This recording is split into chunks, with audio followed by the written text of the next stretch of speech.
ഗുരവേ ഗൗരചന്ദ്രായ രാധികായ തദാലയെ കൃഷ്ണായ കൃഷ്ണഭക്തായ തദ്ഭക്തായ നമോ നമഃ. ഹരേ കൃഷ്ണ.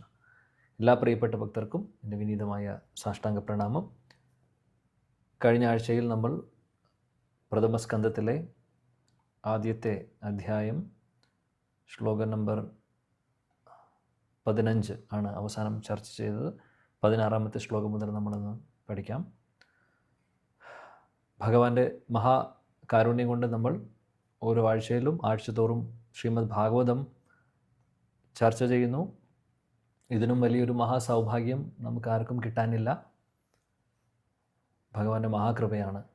ബഹുനാം ജന്മനാം അന്തേ ജ്ഞാനവാമ പ്രപത്യതേ വാസുദേവം സർവമിതി സമഹാത്മാ സുദുർലഭ. വളരെ ദുർലഭമാണ് അവസരങ്ങൾ. ഭഗവാനെക്കുറിച്ച് ഉള്ള ചർച്ചകൾ, ഭഗവത് നാമം ചൊല്ലാനുള്ള അവസരം, പരമദേവത്വം പുരുഷനാണ് കൃഷ്ണൻ എന്നുള്ള ആ ഒരു വിശ്വാസം വലിയൊരു മഹാസൗഭാഗ്യമാണ്. എന്തായാലും ആ ഒരു മഹാകൃപയുടെ പാത്രങ്ങളാണ് നമ്മളെല്ലാവരും. ഭഗവാന്റെ മഹാകൃപ അദ്ദേഹം നമ്മളിൽ ചൊരിയുന്നു.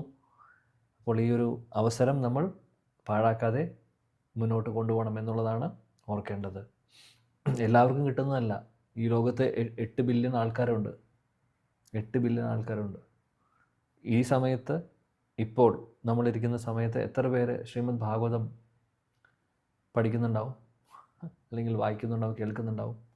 പോട്ടെ, ഭാഗവതമായിക്കോട്ടെ, അല്ലെങ്കിൽ നാമം ആയിക്കോട്ടെ, അല്ലെങ്കിൽ വിഗ്രഹാരാധന ആയിക്കോട്ടെ, അല്ലെങ്കിൽ ഭഗവാനുമായിട്ട് സംബന്ധിച്ച ഭക്തിയുത സേവനങ്ങൾ എന്ത് വേണമെങ്കിലും ആവാം. ചെയ്യുന്ന ആളുകളെ മൊത്തത്തിലെടുത്താൽ പോലും എത്രയുണ്ടാവും? 1% പോലും ഉണ്ടാവില്ല. ആ ഒരു റെയർ ആയിട്ടുള്ളൊരു ആ ഒരു ഗ്രൂപ്പിലാണ് നമ്മളിരിക്കുന്നത്. അപ്പോൾ തീർച്ചയായിട്ടും ഭഗവാന്റെ മഹാകൃപയാണ്. ശ്ലോകം 16 നോക്കാം. അപ്പോൾ കഴിഞ്ഞ ശ്ലോകങ്ങളിൽ നമ്മൾ കണ്ടു, 3 ചോദ്യങ്ങൾ ഇതുവരെ ശൗനകാദി ഋഷികൾ ചോദിച്ചു കഴിഞ്ഞു. എല്ലാവർക്കും ശ്രേയസ്കരമായിട്ടുള്ള കാര്യങ്ങൾ. 2 എല്ലാ ശാസ്ത്രങ്ങളുടെയും സാരം എന്താണ്, എല്ലാവരുടെയും നന്മയ്ക്കായിട്ടുള്ളത് എന്താണ്, ശാസ്ത്രങ്ങളുടെ സാരം എന്താണെന്ന് ചോദിച്ചു. 2ാമത്തെ ചോദ്യം. 3ാമത്തെ ചോദ്യം, ഭഗവാൻ കൃഷ്ണൻ എന്തിനാണ് ദേവകിയുടെയും വസുദേവരുടെയും മകനായി ജനിക്കുന്നത് എന്നുള്ള ചോദ്യം ചോദിച്ചു. ഈ 3 ചോദ്യങ്ങളാണ് നമ്മൾ ഇതുവരെ കണ്ടത്. ഇനിയുണ്ട് 3 ചോദ്യങ്ങൾ. ഇനി വേറെ കാര്യം നമ്മൾ കണ്ടു. അവർ ഈ ചോദ്യങ്ങൾ ചോദിച്ചതിന് ശേഷം ശൗനകാദി ഋഷികൾ പറയുന്നു, ഞങ്ങൾക്ക് എത്ര കേട്ടാലും മതിയാവില്ല, അതുകൊണ്ട് അങ്ങ് പറയണം, ഭഗവാനെക്കുറിച്ച് കൂടുതൽ പറയണം എന്ന് പറഞ്ഞു. അതിനുശേഷം ഹരിനാമത്തിൻ്റെ മഹാത്മ്യത്തെക്കുറിച്ച് അവർ പറയുന്നു, ശൗനകാദി ഋഷികൾ പറയുന്നു. അതിനുശേഷം പിന്നീട് നമ്മൾ അവസാനം ചർച്ച ചെയ്തത് ഭക്തരുടെ ആ ഒരു ശക്തിയെക്കുറിച്ച്. ഗംഗയിൽ പോയി സ്നാനം ചെയ്യുകയാണെങ്കിൽ ഒരുപാട് പ്രാവശ്യം ചെയ്യേണ്ടി വരും നമ്മൾ ശുദ്ധമാവാൻ വേണ്ടി. എന്നാൽ ഭഗവാന്റെ ഭക്തരുടെ ആ ഒരു സാമീപ്യത്തിൽ, സാധുസംഘത്തിലൂടെ നമ്മൾ വളരെ പെട്ടെന്ന് തന്നെ ശുദ്ധീകരിക്കും. സാധുസംഘ ലവമാത്ര സാധുസംഘ സർവസിദ്ധിയാണ് തരുന്നത്. മൃഗാരിയുടെ ഉദാഹരണമുണ്ട് ചൈതന്യ ചരിതാമൃതത്തിൽ, അല്ലേ? മൃഗാരിയുടെ ഉദാഹരണം എല്ലാവർക്കും അറിയാമെന്ന് പ്രതീക്ഷിക്കുന്നു. വേട്ടക്കാരനായിരുന്നു. സാധാരണ ഒരു വേട്ടക്കാരനായിരുന്നില്ല അദ്ദേഹം ഓരോ മൃഗങ്ങളെ കൊന്ന് പകുതി കൊല്ലും. എന്നിട്ട് അത് കണ്ട് അദ്ദേഹം ആസ്വദിക്കും. സന്തോഷമാണ് അദ്ദേഹത്തിന് അത് കാണുമ്പോൾ. അത് പകുതി കൊന്നുകൊണ്ട് അത് മുഴുവനും മരിക്കുന്നത് വരെ കാത്തു നിൽക്കും. അതിൻ്റെ വേദന മനസ്സിലാക്കും. വേദനയിൽ അദ്ദേഹം സന്തോഷം കാണുന്നുണ്ടായിരുന്നു. അങ്ങനെയുള്ളൊരു വ്യക്തിയായിരുന്നു. ഒരു ദിവസം അതിലൂടെ നാരദമുനി പോകുന്നു. നാരദമുനി മൃഗാരി ചെയ്യുന്ന കാര്യം കാണുന്നു. മൃഗാരിയോട് ചോദിക്കുന്നു, നീ എന്താണ് ചെയ്യുന്നത്? ഇതിനും വലിയൊരു തെറ്റ് വല്ലതും ഉണ്ടോ? മൃഗങ്ങളെ നിനക്ക് കൊന്ന് കഴിക്കാനാണെങ്കിൽ മുഴുവനായിട്ട് കൊന്നുകൂടെ? എന്തിനീ പകുതിക്കിട്ട് ചെയ്യുന്നത്? അവരെ വേദനിപ്പിക്കുന്നതിനാണ്. അപ്പോൾ മൃഗാരി പറഞ്ഞു, ഇതാണ് എൻ്റെ പരമ്പരയിൽ നിന്ന് ഞാൻ പഠിച്ച കാര്യം. എൻ്റെ പിതൃക്കളിൽ നിന്ന് പഠിച്ച കാര്യം ഇതാണ്. പരമ്പരാഗതമായിട്ട് എൻ്റെ കുടുംബത്തിൽ എല്ലാവരും ചെയ്യുന്ന ഇതാണ് എന്നാണ് അദ്ദേഹം പറഞ്ഞത്. അപ്പോൾ നാരദമുനി വളരെ സിമ്പിളായിട്ടുള്ളൊരു ചോദ്യം ചോദിച്ചു അദ്ദേഹത്തോട്. ഓക്കെ, നീ ചെയ്യുന്ന കാര്യം എത്ര വലിയ തെറ്റാണെന്ന് എനിക്കറിയോ? അദ്ദേഹം പറഞ്ഞു, തെറ്റാണെന്ന് എനിക്ക് ഇതുവരെ തോന്നിയിട്ടില്ല. കാര്യം ഇത് എല്ലാവരും ചെയ്യുന്നതാണ്. എൻ്റെ കുടുംബത്തിൽ എല്ലാവരും, എൻ്റെ അച്ഛനും ചെയ്തിട്ടുണ്ട്, മുത്തച്ഛനും ചെയ്തിട്ടുണ്ട്, എല്ലാവരും ഇത് തന്നെയാണ് ചെയ്തുകൊണ്ടിരുന്നത്, ഞാനും അത് ചെയ്യുന്നു. ഇതിൽ തെറ്റായിട്ടുള്ള എന്താണുള്ളത് കാര്യം? എൻ്റെ കുടുംബത്തിലെ എല്ലാവർക്കും അവർക്കുള്ള ഭക്ഷണമാണ് ഞാൻ ഇങ്ങനെയാണ് ഭക്ഷണം കൊടുക്കുന്നത് അവർക്ക്. അദ്ദേഹം വളരെ ജെന്യുവനായിട്ട് പറഞ്ഞു. നാരദമുനി പറഞ്ഞു, ശരി, നിനക്കത് മനസ്സിലായിട്ടില്ല, ഒരു കാര്യം നീ മനസ്സിലാക്കണം, മഹാപാപമാണ് നീ ചെയ്യുന്നത്, ഇതിന് നീ അനുഭവിക്കേണ്ടി വരും, കർമ്മമുണ്ട്, കർമ്മഫലമുണ്ട്, അതുകൊണ്ട് ഞാൻ പറയുന്ന പോലെ നീ ചെയ്യാൻ പറ്റുമോ എന്ന് ചോദിച്ചു. അപ്പോൾ അദ്ദേഹം പറഞ്ഞു, ഒരു സാധുവാണ്. നാരദമുനി കണ്ടപ്പോൾ അദ്ദേഹത്തിന് മനസ്സിലൊരു സാധുവാണ്, സന്യാസിയാണ്. അപ്പോൾ അദ്ദേഹത്തെ ബഹുമാനിച്ചു കൊണ്ട് പറഞ്ഞു, എന്താണ് അങ്ങേക്ക് പറയാനുള്ളതെന്ന് ചോദിച്ചു. അദ്ദേഹം പറഞ്ഞു, നാരദമുനി പറഞ്ഞു, ഒരു കാര്യം ചെയ്യും, നീ വീട്ടിൽ പോയിട്ട് ചോദിക്കൂ, വീട്ടിലുള്ള ആളുകളോട് പറയുക, നിങ്ങൾക്ക് വേണ്ടിയിട്ടാണ് ഞാൻ ഇതുപോലെ മൃഗങ്ങളെ പാതി കൊന്നുകൊണ്ട് പിന്നെ അതിനുശേഷം മുഴുവനും അവർ മരിക്കുന്നവരെ കാത്തിരുന്ന് പിന്നെ കൊണ്ടുവന്ന് മാംസം കൊടുക്കുന്നത്. നിങ്ങൾക്ക് വേണ്ടിയിട്ടാണ് ഞാനിതെല്ലാം ചെയ്യുന്നത്. അതുകൊണ്ട് എൻ്റെ ഈ ഒരു കർമ്മം ഈ തെറ്റായിട്ടുള്ളൊരു കർമ്മമാണ് ഞാൻ ചെയ്യുന്നതെന്ന് ഒരു സാധു പറഞ്ഞു. അപ്പോൾ അതിൻ്റെ കർമ്മഫലമുണ്ട്. ആ കർമ്മഫലം അനുഭവിക്കാൻ നിങ്ങൾ ആരെങ്കിലും എൻ്റെ കൂടെ ഉണ്ടാവുമോ എന്ന് ചോദിച്ചു. ഇതാണ് നാരദമുനി അദ്ദേഹത്തോട് പറഞ്ഞത്. നിൻ്റെ കർമ്മം ഷെയർ ചെയ്യാൻ ആരെങ്കിലും, നിൻ്റെ കുടുംബത്തിൽ ആരെങ്കിലും ഉണ്ടാവുമോ? അപ്പോൾ ആ ചോദ്യമായിട്ടാണ് അദ്ദേഹം വീട്ടിലേക്ക് പോകുന്നത്, ചോദിക്കുന്നത്. അവർ പറഞ്ഞു, ഞങ്ങൾക്ക് ഷെയർ ചെയ്യാനൊന്നും പറ്റില്ല, അത് നിങ്ങളുടെ ഉത്തരവാദിത്വമാണ്. നിങ്ങൾ വീട്ടിലെ നാഥനാണ്, കുടുംബത്തിലെ നാഥനാണ്, നിങ്ങളുടെ ഉത്തരവാദിത്വമാണ് ഞങ്ങളെ പോറ്റേണ്ടത്. അതുകൊണ്ട് കർമ്മം നിങ്ങൾ എങ്ങനെ ഇത് കൊണ്ടുവരുന്നു എന്ന് ഞങ്ങൾക്ക് വിഷയമല്ല, എന്ത് കർമ്മമാണത് നിങ്ങൾ തന്നെ അനുഭവിക്കേണ്ടി വരും എന്ന് പറഞ്ഞു. മൃഗാരി തിരിച്ചു പോയി. അടുത്ത ദിവസം നാരദമുനിയോട് പറഞ്ഞു, ഇങ്ങനെയാണ് സംഭവം, ഇങ്ങനെയാണ് അവർ പറഞ്ഞത്. അപ്പോൾ മൃഗാരിയോട് ചോദിച്ചു, നീ പിന്നെ എന്തിനാണ് അതൊക്കെ ചെയ്യുന്നത്? നീ തന്നെ ഇതെല്ലാം അനുഭവിക്കേണ്ടി വരും, നിനക്ക് വല്ല ബോധ്യമുണ്ടോ ഈ കാര്യത്തെക്കുറിച്ച്?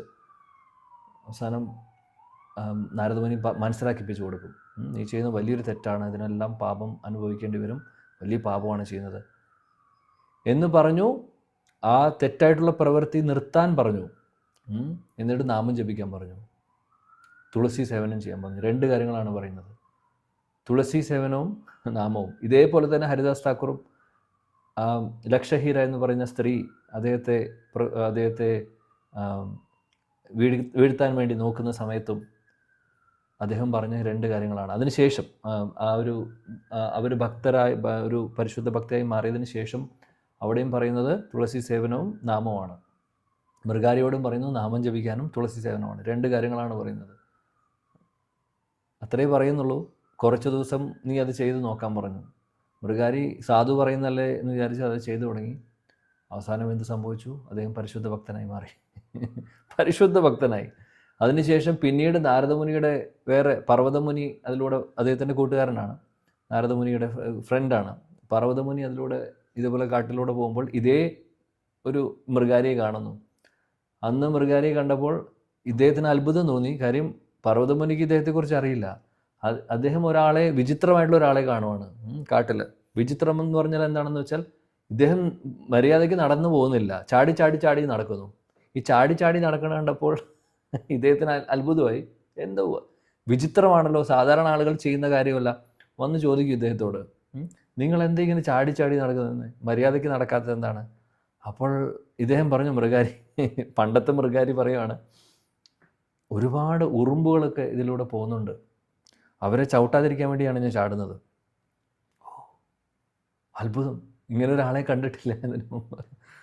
അപ്പോൾ കാര്യങ്ങൾ ചോദിച്ചപ്പോൾ മനസ്സിലായി, പർവ്വതമുനിക്ക് ഉടനെ മനസ്സിലായി, എൻ്റെ കൂട്ടുകാരൻ ഇതിലൂടെ പോയിട്ടുണ്ട്, നാരദമുനി ഇതിലൂടെ പോയിട്ടുണ്ട്. നാരദമുനി പോകുന്ന സ്ഥലങ്ങളിലൊക്കെ അവിടെ എത്ര അധപതിച്ച ആളാണെങ്കിലും അവരെ പരിശുദ്ധ ഭക്തരാക്കി മാറ്റും.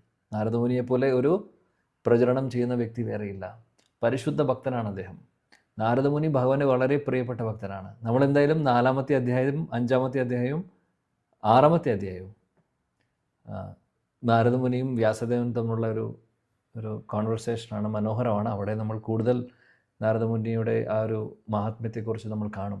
എന്നാലും പറയുന്ന പോയിന്റ് എന്താണെന്ന് വെച്ചാൽ, ഭഗവാന്റെ പരിശുദ്ധ ഭക്തരുടെ ആ സാമീപ്യം, ആ സംഘത്തിലൂടെ നമ്മൾ പോലും വിചാരിക്കാത്ത രീതിയിലാണ് നമ്മുടെ ആ ആത്മീയ പുരോഗതി നമുക്കുണ്ടാവുന്നത്. നമ്മൾ ആവുന്നത് നമുക്കത് തിരിച്ചറിയാൻ സാധിക്കില്ല. അത്രമാത്രം ശക്തിയാണ് പരിശുദ്ധ ഭക്തർക്കുള്ളത് എന്നുള്ളതാണ് നമ്മൾ കഴിഞ്ഞ ശ്ലോകത്തിൽ പഠിക്കുന്നത്. 16-ാമത്തെ ശ്ലോകത്തിൽ നമുക്ക് എന്താണെന്ന് നോക്കാം. ശ്ലോകം 16. को वा भगवतस्तस्य पुण्यश्लोकेड्य कर्मणः शुद्धि कामो न शृणुयाद यशः कलिमलापहम्.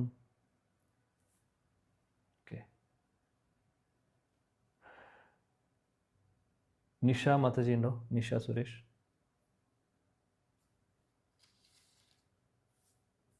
ഓക്കെ. വിജയ് കുമാരി മാതാജി.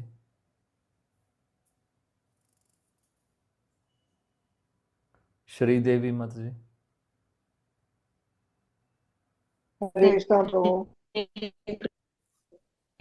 ഓം ഭഗവതേ വാസുദേവായ. ഓക്കെ, അടുത്ത ശ്ലോകം. ഭഗവതസ്യ പുണ്യശ്ലോകേഡ്യ കർമ്മണഃ ശുദ്ധി കാമോ ന ശൃണുയാദൃശ്യ കലിമലാപകം. വിവർത്തനം കൂടെ വായിക്കൂ. ഹരേ കൃഷ്ണ. വിവർത്തനം. ശ്രീ ശീല പ്രഭുപാദിക്ക് ജയ്. കലിയുഗത്തിലെ കളങ്കങ്ങളിൽ നിന്നും മോചനം നേടാൻ ആഗ്രഹമുള്ള ആരാണ് നന്മ നിറഞ്ഞ ഭഗവത് മാഹാത്മ്യങ്ങൾ ശ്രവിക്കാൻ താല്പര്യം കാട്ടാത്തത്? ഹരേ കൃഷ്ണ പ്രഭു. Thank you. ഈ കലിയുഗത്തിലെ ഈ പാപങ്ങളിൽ നിന്ന് അല്ലെങ്കിൽ ഈ ലോകത്തിൽ നിന്ന് രക്ഷപ്പെടാൻ ആഗ്രഹിക്കുന്ന ഒരു വ്യക്തി, അങ്ങനെയുള്ളൊരു വ്യക്തി, അങ്ങനെയുള്ളവരിൽ ആരാണ് ഭഗവാനെക്കുറിച്ച് കേൾക്കുവാൻ ആഗ്രഹിക്കാത്തവർ അല്ലെങ്കിൽ താല്പര്യമില്ലാത്തവരുണ്ടാവുമോ? അങ്ങനെ ഉണ്ടാവുമോ എന്നുള്ള ചോദ്യമാണ് ചോദിക്കുന്നത് ശൗനകാദരീഷി. നമ്മളിവിടെ പറയുന്നത് എന്താണെന്ന് വെച്ചാൽ ഭഗവാന്റെ അല്ലെങ്കിൽ ഹരികഥ എന്ന് പറയുന്നതാണ് എല്ലാം. ഹരികഥയുടെ ശക്തി, കൃഷ്ണകഥയുടെ ശക്തിയാണ് പറയുന്നത്. ശ്രീമദ് ഭാഗവതത്തിൻ്റെ ശക്തിയാണ് പറയുന്നത്. കലിയുഗത്തിലെ കലോ നഷ്ട ദൃശാമേഷ പുരാണ ആർക്കോ അധുനൂദിത. കലിയുഗത്തിലെ കാഴ്ച നഷ്ടപ്പെട്ട നമ്മളെ പോലുള്ള ആളുകൾക്ക് വേണ്ടി ശ്രീമദ് ഭാഗവതം ഭഗവാൻ തന്നെ ഭാഗവത രൂപത്തിൽ അവതരിക്കുകയാണ് ചെയ്യുന്നത്. അപ്പോൾ ഭഗവാനെക്കുറിച്ചാണ് ഭാഗവതത്തിൽ മുഴുവനും പറയുന്നതും. അപ്പോൾ ഭഗവാനെക്കുറിച്ച് ആർക്കാണ് കേൾക്കാൻ താല്പര്യമില്ല ഇല്ലാതിരിക്കുക ഇവിടെ നിന്ന് രക്ഷപ്പെടാൻ ആഗ്രഹിക്കുന്നവർ? അതാണ് ചോദ്യം. ശിലപ്രഭുപാദിയുടെ മനോഹരമായിട്ടുള്ള ഭാവാർത്ഥം. ശിലപ്രഭുപാദ് പറയുന്നു, ഭക്തിയുത സേവനങ്ങൾ ചെയ്യുന്ന ആളുകൾ അവർക്ക് ഈ ഒരു കലിയുഗത്തിലെ ഒന്നും തന്നെ അവരെ ബാധിക്കാൻ പോകുന്നില്ല. അതായത് ഭക്തിയുത സേവനങ്ങൾ എന്ന് പറഞ്ഞാൽ ശുദ്ധമായിരിക്കണം. അന്യാഭിലാഷിത ശൂന്യം ജ്ഞാനകർമാദി അനാവൃതം ആനുകൂല്യേന കൃഷ്ണാനുശീലനം ഭക്തിർ ഉത്തമ. ഇതാണ് ഉത്തമ ഭക്തിയുടെ ഡെഫിനിഷൻ, ലക്ഷണം. ഭക്തിരസാമർ സിന്ധുവിൽ ശീലരൂപ ഗോസ്വാമി പറയുന്നതാണ്. അന്യ അഭിലാഷിത ശൂന്യം ജ്ഞാനകർമാദി അനാവൃതം എന്ന് പറഞ്ഞാൽ അന്യ അഭിലാഷങ്ങളില്ലാതെ, അതായത് നമ്മൾ ഭക്തിയുത സേവനങ്ങൾ നമ്മൾ ഭക്തി ചെയ്യുന്നുണ്ടെങ്കിൽ അതിൽ നിന്ന് ഒന്നും പ്രതീക്ഷിക്കാതെ, ഭൗതികമായിട്ടുള്ള ഒന്നും പ്രതീക്ഷിക്കാതെ, ആത്മീയ തലത്തിലുള്ള ആഗ്രഹങ്ങൾ നല്ലതാണ്, അത് വേണം നമുക്ക്. അതായത് നമുക്ക് ഭഗവാന്റെ അടുത്തേക്ക് പോകണം എന്നുള്ളതും ഭഗവാനെ സേവനം ചെയ്യണമെന്നുള്ളതും ഇതൊക്കെ ആത്മീയ തലത്തിലുള്ള ആഗ്രഹങ്ങളാണ്. നല്ല രീതിയിൽ നാമം ജപിക്കാൻ സാധിക്കണം, ഇതെല്ലാം നല്ല ആഗ്രഹങ്ങളാണ്. എന്നാൽ ഭൗതികമായിട്ടുള്ള ആഗ്രഹങ്ങൾ മനസ്സിൽ വെച്ചുകൊണ്ട് നമ്മൾ ഭഗവാനെ സേവിക്കുന്നത് ശുദ്ധഭക്തിയല്ല. അത് വെറും ബിസിനസ് ഡീലാണ്, വെറും ബിസിനസ് ഡീലാണ്. അതുകൊണ്ട് ഒരു പ്രയോജനവുമില്ല. നമ്മൾ ഇത്രയും കാലം ചെയ്തുകൊണ്ടിരുന്ന ഒരു കാര്യം അതായിരുന്നു. അമ്പലങ്ങളിൽ പോകുന്നു, കുറച്ച് പൈസ വഴിപാട് കൊടുക്കുന്നുണ്ടാവും, അല്ലെങ്കിൽ എന്തെങ്കിലും ചെയ്യുന്നുണ്ടാവും. പക്ഷേ അതിൽ നിന്ന് 10 കൊടുത്താൽ 100 പ്രതീക്ഷിക്കുന്നു. ഒരു ഉദാഹരണം പറഞ്ഞു എന്ന് മാത്രം. ഇതാണ് നമ്മൾ ചെയ്തുകൊണ്ടിരുന്ന കാര്യം. എന്നാൽ ഇത് ഭക്തിയല്ല, അത് വെറും ബിസിനസ് ഡീലാണ്.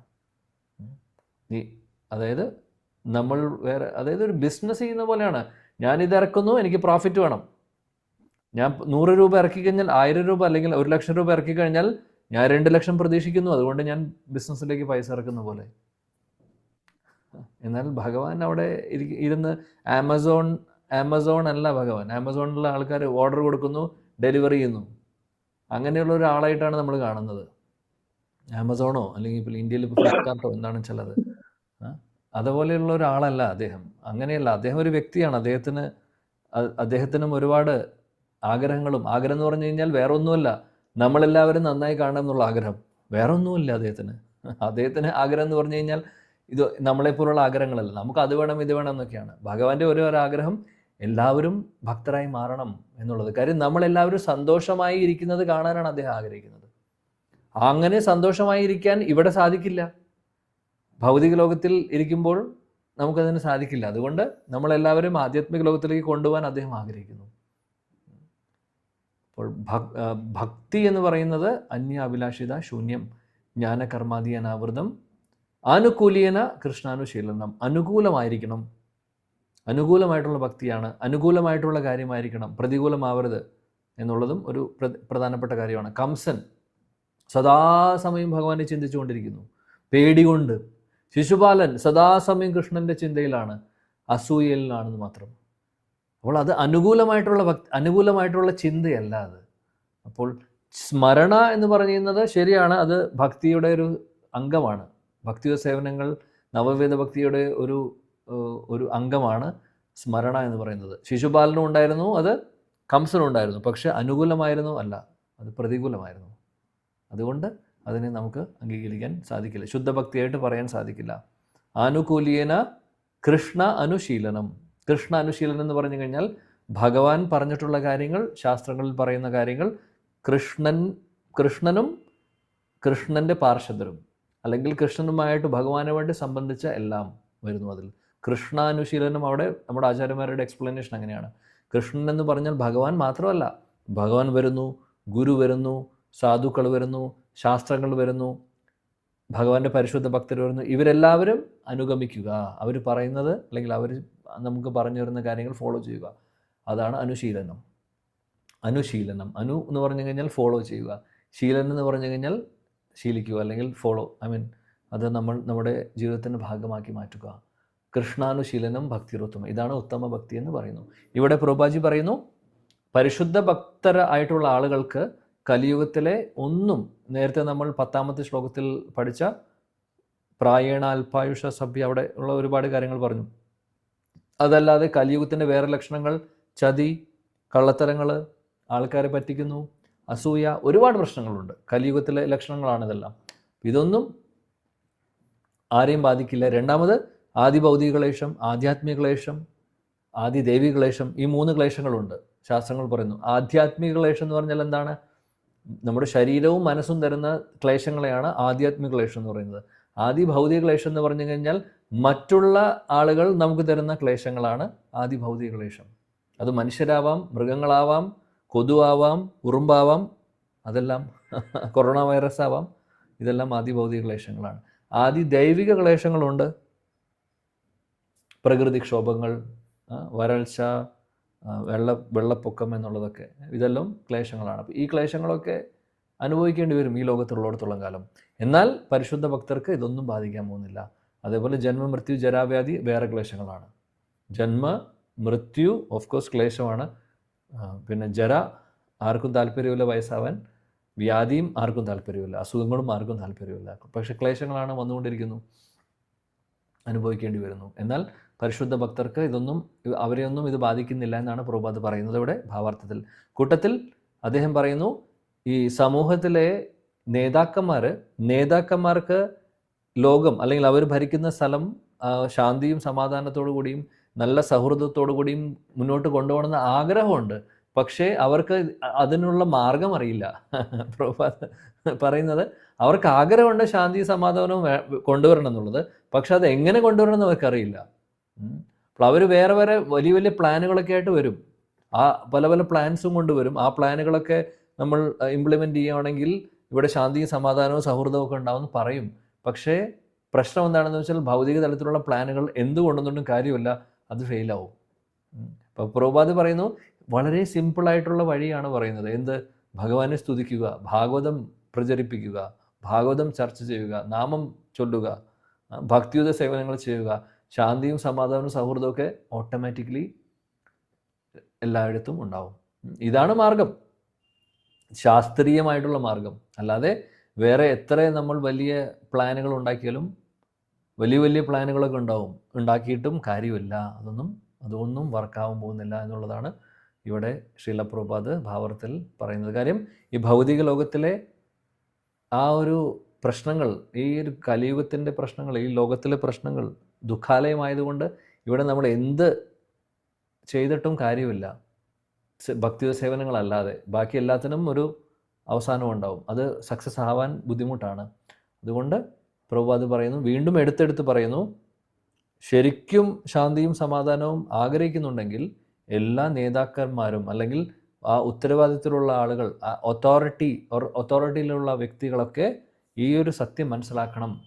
ഭക്തിയിലൂടെ മാത്രമേ നമുക്ക് ഇതെല്ലാം നേടാൻ സാധിക്കുകയുള്ളൂ, അല്ലാതെ വേറെ മാർഗമില്ല, വേറെ ഒരു മാർഗവുമില്ല ഇവിടെ ശാന്തിയും സമാധാനവും കൊണ്ടുവരാൻ. എത്ര വലിയ പ്ലാനുകൾ ഉണ്ടാക്കിയിട്ടും കാര്യമൊന്നുമില്ല, അതൊന്നും വർക്കാവാൻ പോകുന്നില്ല എന്നുള്ളതാണ് പറയുന്നത്. നമുക്കത് മനസ്സിലാക്കാൻ സാധിക്കുന്നു അല്ലേ? ഭക്തി കുറവുള്ളത് കൊണ്ടാണ് ഇന്നത്തെ കാലത്ത്, അല്ലെങ്കിൽ ഇങ്ങനെയുള്ള ശരിയായിട്ടുള്ള പോസിറ്റീവ് രീതിയിലുള്ള ആ ഒരു സനാതനധർമ്മം ഇല്ല. ഇപ്പോൾ ആളുകൾ ഫോളോ ചെയ്യുന്നത് എന്തോ ഒരു ധർമ്മങ്ങളാണ്. പല കാര്യങ്ങളും ജാതി മതം എന്ന് പറഞ്ഞ് വേറെ രീതിയിൽ പോകുന്നു. അതിലും പല ഫെനറ്റിക്കലായിട്ടുള്ള കാര്യങ്ങൾ നടക്കുന്നുണ്ട്. എന്നാൽ ശരിയായിട്ടുള്ള സനാതനധർമ്മം ഫോളോ ചെയ്യുന്ന ആളുകളില്ല, കുറവാണ് അല്ലേ? അപ്പോൾ ശരിയായിട്ടുള്ള സനാതനധർമ്മം ഫോളോ ചെയ്യുകയാണെങ്കിൽ വേറെ ഒന്നും സംഭവിക്കുന്നില്ല. അതായത് ഈ ലോകത്തുള്ള പ്രശ്നങ്ങളൊക്കെ മാറും. പക്ഷെ അത് എങ്ങനെ സാധിക്കുമെന്നുള്ള ചോദ്യം വരാം മുമ്പിൽ. കലിയുഗത്തിൽ അത് സാധിക്കുമോ? കലിയുഗത്തിൽ സാധിക്കില്ല. വർണ്ണാശ്രമധർമ്മം നടക്കില്ല എന്ന് നമുക്കറിയാം.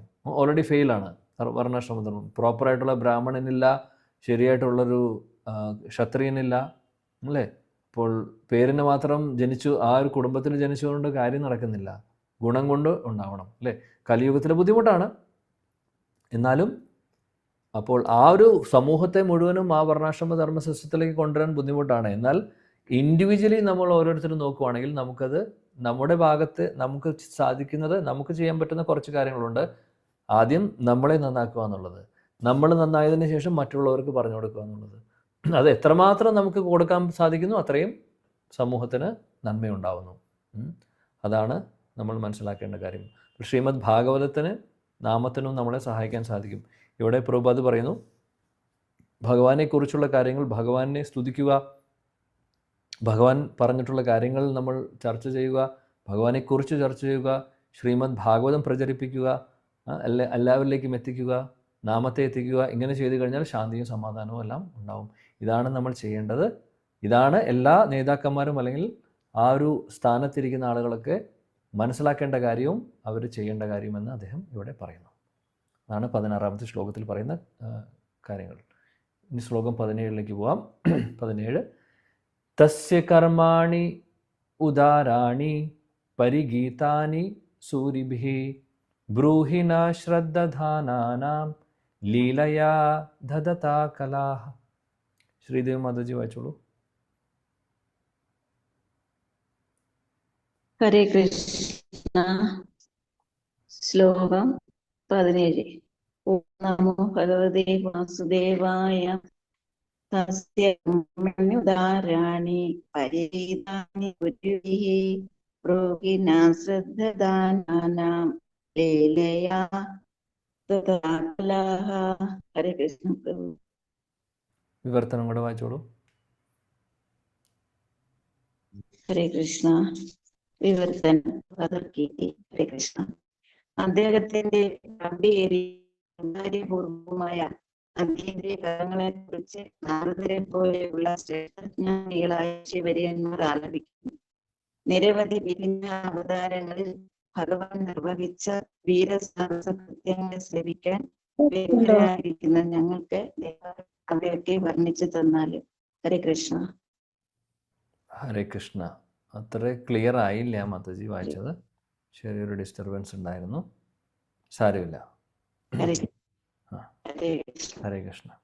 ഇവിടെ പറയുന്നു ഭഗവാന്റെ ലീലകളെക്കുറിച്ച് ആണ് ചോദിക്കുന്നത്. അപ്പോൾ ഇവർ ശൗനകാദി ഋഷികൾ ചോദിക്കുന്ന സൂത ഗോസ്വാമിയോട് ഭഗവാന്റെ അത്ഭുതകരമായിട്ടുള്ള ലീലകൾ, അതീന്ദ്രിയ തലത്തിലുള്ള ലീലകൾ എന്തൊക്കെയാണ് എന്നാണ് ചോദിക്കുന്നത്. ഈ ലീലകളെക്കുറിച്ച് നാരദമുനിയും മറ്റുള്ള വരിഷ്ഠരായിട്ടുള്ള ഭക്തരും ഒക്കെ അവർ പാടി പ്രകീർത്തിച്ചുകൊണ്ട് നടക്കുന്നു ആ ലീലകൾ. അതുകൊണ്ട് ചോദിക്കുകയാണ്, അതുകൊണ്ട് ഞങ്ങളും ഇത് കേൾക്കാൻ ആഗ്രഹിക്കുന്നു, ഭഗവാന്റെ പല ലീലകൾ പറഞ്ഞു തരുമെന്നാണ് പറയുന്നത്. എന്നാൽ ഇവിടെ വളരെ സ്പെസിഫിക്കലി ശ്രീല ജീവഗോസ്വാമി ഒരു കാര്യം പറയുന്നു. ഇതാണ് 4ാമത്തെ ചോദ്യം. ബൈ ദ വേ, നമ്മൾ 3 ചോദ്യങ്ങൾ കഴിഞ്ഞു, 4ാമത്തെ ക്വസ്റ്റ്യൻ ആണിത്. ശ്രീല ജീവഗോസ്വാമി നമ്മുടെ ആചാര്യൻ പറയുന്നു ഇവിടെ 4ാമത്തെ.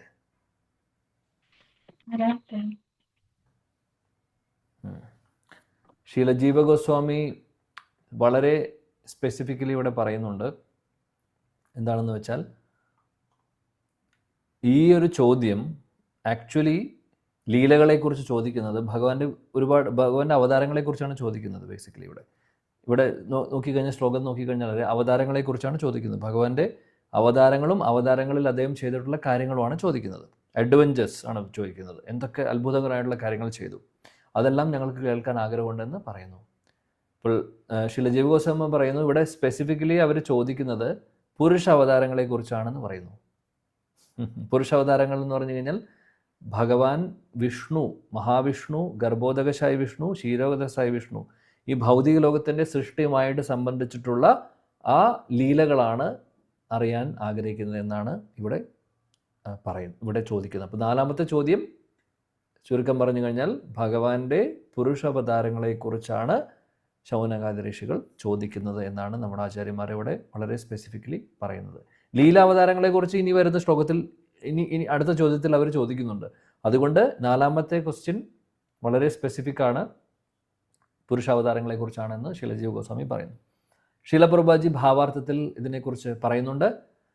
നാരദമുനി, വ്യാസദേവൻ, വാൽമീകി ഋഷി, ദേവല, അസിത, മാധവ, ചൈതന്യ മഹാപ്രഭു, രാമാനുജാചാര്യർ, വിഷ്ണുസ്വാമി, നിംബാർക്ക, ശ്രീധർ, വിശ്വനാഥ് ചക്രവർത്തി ഠാക്കൂർ, ബലദേവ് വിദ്യാഭൂഷൺ, ഭക്തിവിനോദ് ഠാക്കൂർ, ഭക്തി സിദ്ധാന്ത സരസ്വതി ഠാക്കൂർ, ഇവരെല്ലാവരും വരിഷ്ഠരായിട്ടുള്ള ഭക്തരാണ്, ആത്മസാക്ഷാത്കാരം നേടിയിട്ടുള്ളവരാണ്. ഇവരെല്ലാവരും ഭഗവാനെക്കുറിച്ച് എല്ലാവരെയും അല്ലെങ്കിൽ ഭഗവാനെക്കുറിച്ച് എല്ലാവർക്കും പറഞ്ഞു കൊടുക്കുന്നു. അല്ലെങ്കിൽ ഇതെല്ലാം വളരെ ഭംഗിയായിട്ട് അവർ വിശദീകരിക്കുന്നുണ്ട് എന്നാണ് പറയുന്നത്. അപ്പോൾ ഇവിടെ എന്തുകൊണ്ട് നോക്കൂ, മനോഹരമായിട്ട് ഇവിടെ നമ്മുടെ പൂർവിക ആചാര്യന്മാരുടെ പേരുകൾ നമ്മൾ വായിച്ചു. ഞാൻ മനഃപൂർവ്വം എല്ലാ പേരുകളും വായിച്ചു. എന്താണെന്ന് വെച്ചാൽ ഒരു കാര്യം എപ്പോഴും നമ്മൾ ഓർക്കാം, ഭഗവാന്റെ നാമം ചൊല്ലുമ്പോൾ അതിന് ശക്തിയുണ്ടെന്നറിയാം അല്ലേ. ചിലപ്പോൾ പ്രഭുപാദൻ്റെ ഭാവാർത്ഥത്തിൽ കാണാം ഹരേ കൃഷ്ണ കൃഷ്ണ കൃഷ്ണ ഹരേ ഹരേ, ഹരേ രാം രാം രാം ഹരേ ഹരേ എന്ന് ഫുൾ മന്ത്രം എഴുതുന്നത് കാണാം. ചിലപ്പോൾ ഒരു ഭാവാർത്ഥത്തിൽ 2 പ്രാവശ്യം എഴുതുന്നത് കാണാം. പ്രഭുപാദം എന്തിനാണ് എഴുതുന്നതെന്ന് വെച്ചാൽ ഓരോ പ്രാവശ്യം നാമം നമ്മൾ ചൊല്ലുകയാണെങ്കിൽ അത്രയും എഫക്റ്റാണ്. ഭഗവാന്റെ നാമം ഇപ്പോൾ കൃഷ്ണ എന്നാണെങ്കിലും രാമ എന്നാണെങ്കിലും അല്ലെങ്കിൽ നാമം ഉണ്ടെങ്കിൽ അത് നമുക്ക് ചൊല്ലാൻ സാധിച്ചാൽ അല്ലെങ്കിൽ ഉച്ചരിക്കാൻ സാധിച്ചാൽ അത് വലിയൊരു അനുഗ്രഹമാണ്. അതേപോലെ തന്നെയാണ് ഭഗവാന്റെ ശുദ്ധ ഭക്തരുടെ നാമവും. ഇവരെല്ലാവരും ഭഗവാന്റെ പരിശുദ്ധ ഭക്തരാണ്, ആചാര്യന്മാരാണ്. അപ്പോൾ അവരുടെ നാമം നമ്മൾ പറയുന്നതും തീർച്ചയായിട്ടും ഒരുപാട് ശക്തിയുണ്ട് എന്നുള്ളതാണ് മനസ്സിലാക്കേണ്ടത്. അപ്പോൾ ഇവിടെ പ്രഭുപാദി അത് വളരെ ക്ലിയർ ആയിട്ട് പറയുന്നു. ഭഗവാന്റെ പലതരത്തിലുള്ള വിസ്തരണങ്ങളെക്കുറിച്ച്, പല അവതാരങ്ങളെക്കുറിച്ച് പറയുന്നു. എന്നാൽ ഈ കാര്യങ്ങളൊക്കെ ഭൗതിക ലോകത്തിലുള്ള ആളുകൾക്ക് എല്ലാവർക്കും മനസ്സിലാക്കാൻ സാധിക്കില്ല എന്നാണ് പറയുന്നത്. ഇതെല്ലാം മനസ്സിലാക്കാൻ സാധാരണ ഒരു വിഡ്ഢിയായിട്ടുള്ള ആൾക്ക്, അതായത് വിഡ്ഢിയായിട്ടുള്ള ആളെന്ന് ഉദ്ദേശിക്കുന്നത് ഇവിടെയുള്ള അതായത് ഇന്ദ്രിയ സുഖഭോഗങ്ങൾ ലക്ഷ്യമാക്കി നടക്കുന്ന ആളുകൾക്ക്, അങ്ങനെയുള്ള ആളുകൾക്ക് ഇതൊന്നും മനസ്സിലാക്കാൻ സാധിക്കില്ല. അതുകൊണ്ട് ബുദ്ധിയുള്ള അല്ലെങ്കിൽ വരിഷ്ഠരായിട്ടുള്ള ഭക്തർക്ക് ഇതെല്ലാം അറിയാം. അവർക്കറിയാം എന്താണ് ശരി, എന്താണ് തെറ്റ്, അല്ലെങ്കിൽ അവർക്ക് ഇതിനെക്കുറിച്ച് നല്ല ബോധ്യമുണ്ട്. അതുകൊണ്ട് തന്നെയാണ് അവർ പ്രചരിപ്പിക്കുന്നതും. നാരദമുനി എന്തുകൊണ്ട് എല്ലായിടത്തും പോയി പറയുന്നു ഭഗവാനെക്കുറിച്ച്? കാര്യം അദ്ദേഹം ഓൾറെഡി മനസ്സിലാക്കിയിട്ടുണ്ട്. അദ്ദേഹം പരമാനന്ദത്തിലാണ്. അപ്പോൾ അദ്ദേഹം അനുഭവിക്കുന്ന പരമാനന്ദം അദ്ദേഹം ഷെയർ ചെയ്യുകയാണ് മറ്റുള്ളവരുമായിട്ട്. അതേപോലെയാണ് വ്യാസദേവനും മറ്റുള്ള എല്ലാവരും ചെയ്യുന്നത്. അവർ ഓൾറെഡി റിയലൈസ് ചെയ്യുന്നുണ്ട്, അവർക്ക് അനുഭവപ്പെടുന്നത് അവർ ഷെയർ ചെയ്യുന്നു. എന്നാൽ പ്രഭുപാദ് പറയുന്നു ഇവിടുത്തെ ബുദ്ധി കുറവുള്ള ആളുകൾക്ക്, കാലിബർ കുറവുള്ള ആളുകൾ മറ്റുള്ള സംഭവങ്ങളോടും, ഈ ഭൗതിക ലോകത്തിലെ മറ്റുള്ള സാധനങ്ങളോടും സംഭവങ്ങളോടും ആളുകളോടും ഒക്കെ ആയിരിക്കും അവർക്ക് അട്രാക്ഷൻ ഉണ്ടാവുക. അങ്ങനെയുള്ള ആളുകൾക്ക് ഭഗവാനോട് അട്രാക്ഷൻ തോന്നില്ല എന്നുള്ളത്. എന്നാൽ വരിഷ്ഠരായിട്ടുള്ള ഭക്തർക്ക് ഇതെല്ലാം മനസ്സിലാക്കുവാനും അവർക്ക് അനുഭവത്തിലുമുണ്ട്. അത് അവർ പറഞ്ഞു തരുന്നു. അതുകൊണ്ട് ഇവർ ഇങ്ങനെയുള്ള പരിശുദ്ധ ഭക്തർ പറയുന്ന കാര്യങ്ങൾ നമ്മൾ അങ്ങനെ സ്വീകരിക്കുക. നമുക്ക് ഒരുപക്ഷെ അനുഭവത്തിൽ വന്നിട്ടുണ്ടാവില്ല ആ കാര്യം, എന്നാൽ അവർ അനുഭവിച്ചതിന് ശേഷമാണ് പറഞ്ഞു തരുന്നത്. ഒരു ദിവസം നമുക്കും അനുഭവിക്കാൻ സാധിക്കും. എങ്ങനെയാണെങ്കിൽ അവർ പറയുന്നത് നമ്മൾ വിശ്വാസത്തോടു കൂടി കേട്ട് അത് ഫോളോ ചെയ്യുകയാണെങ്കിൽ.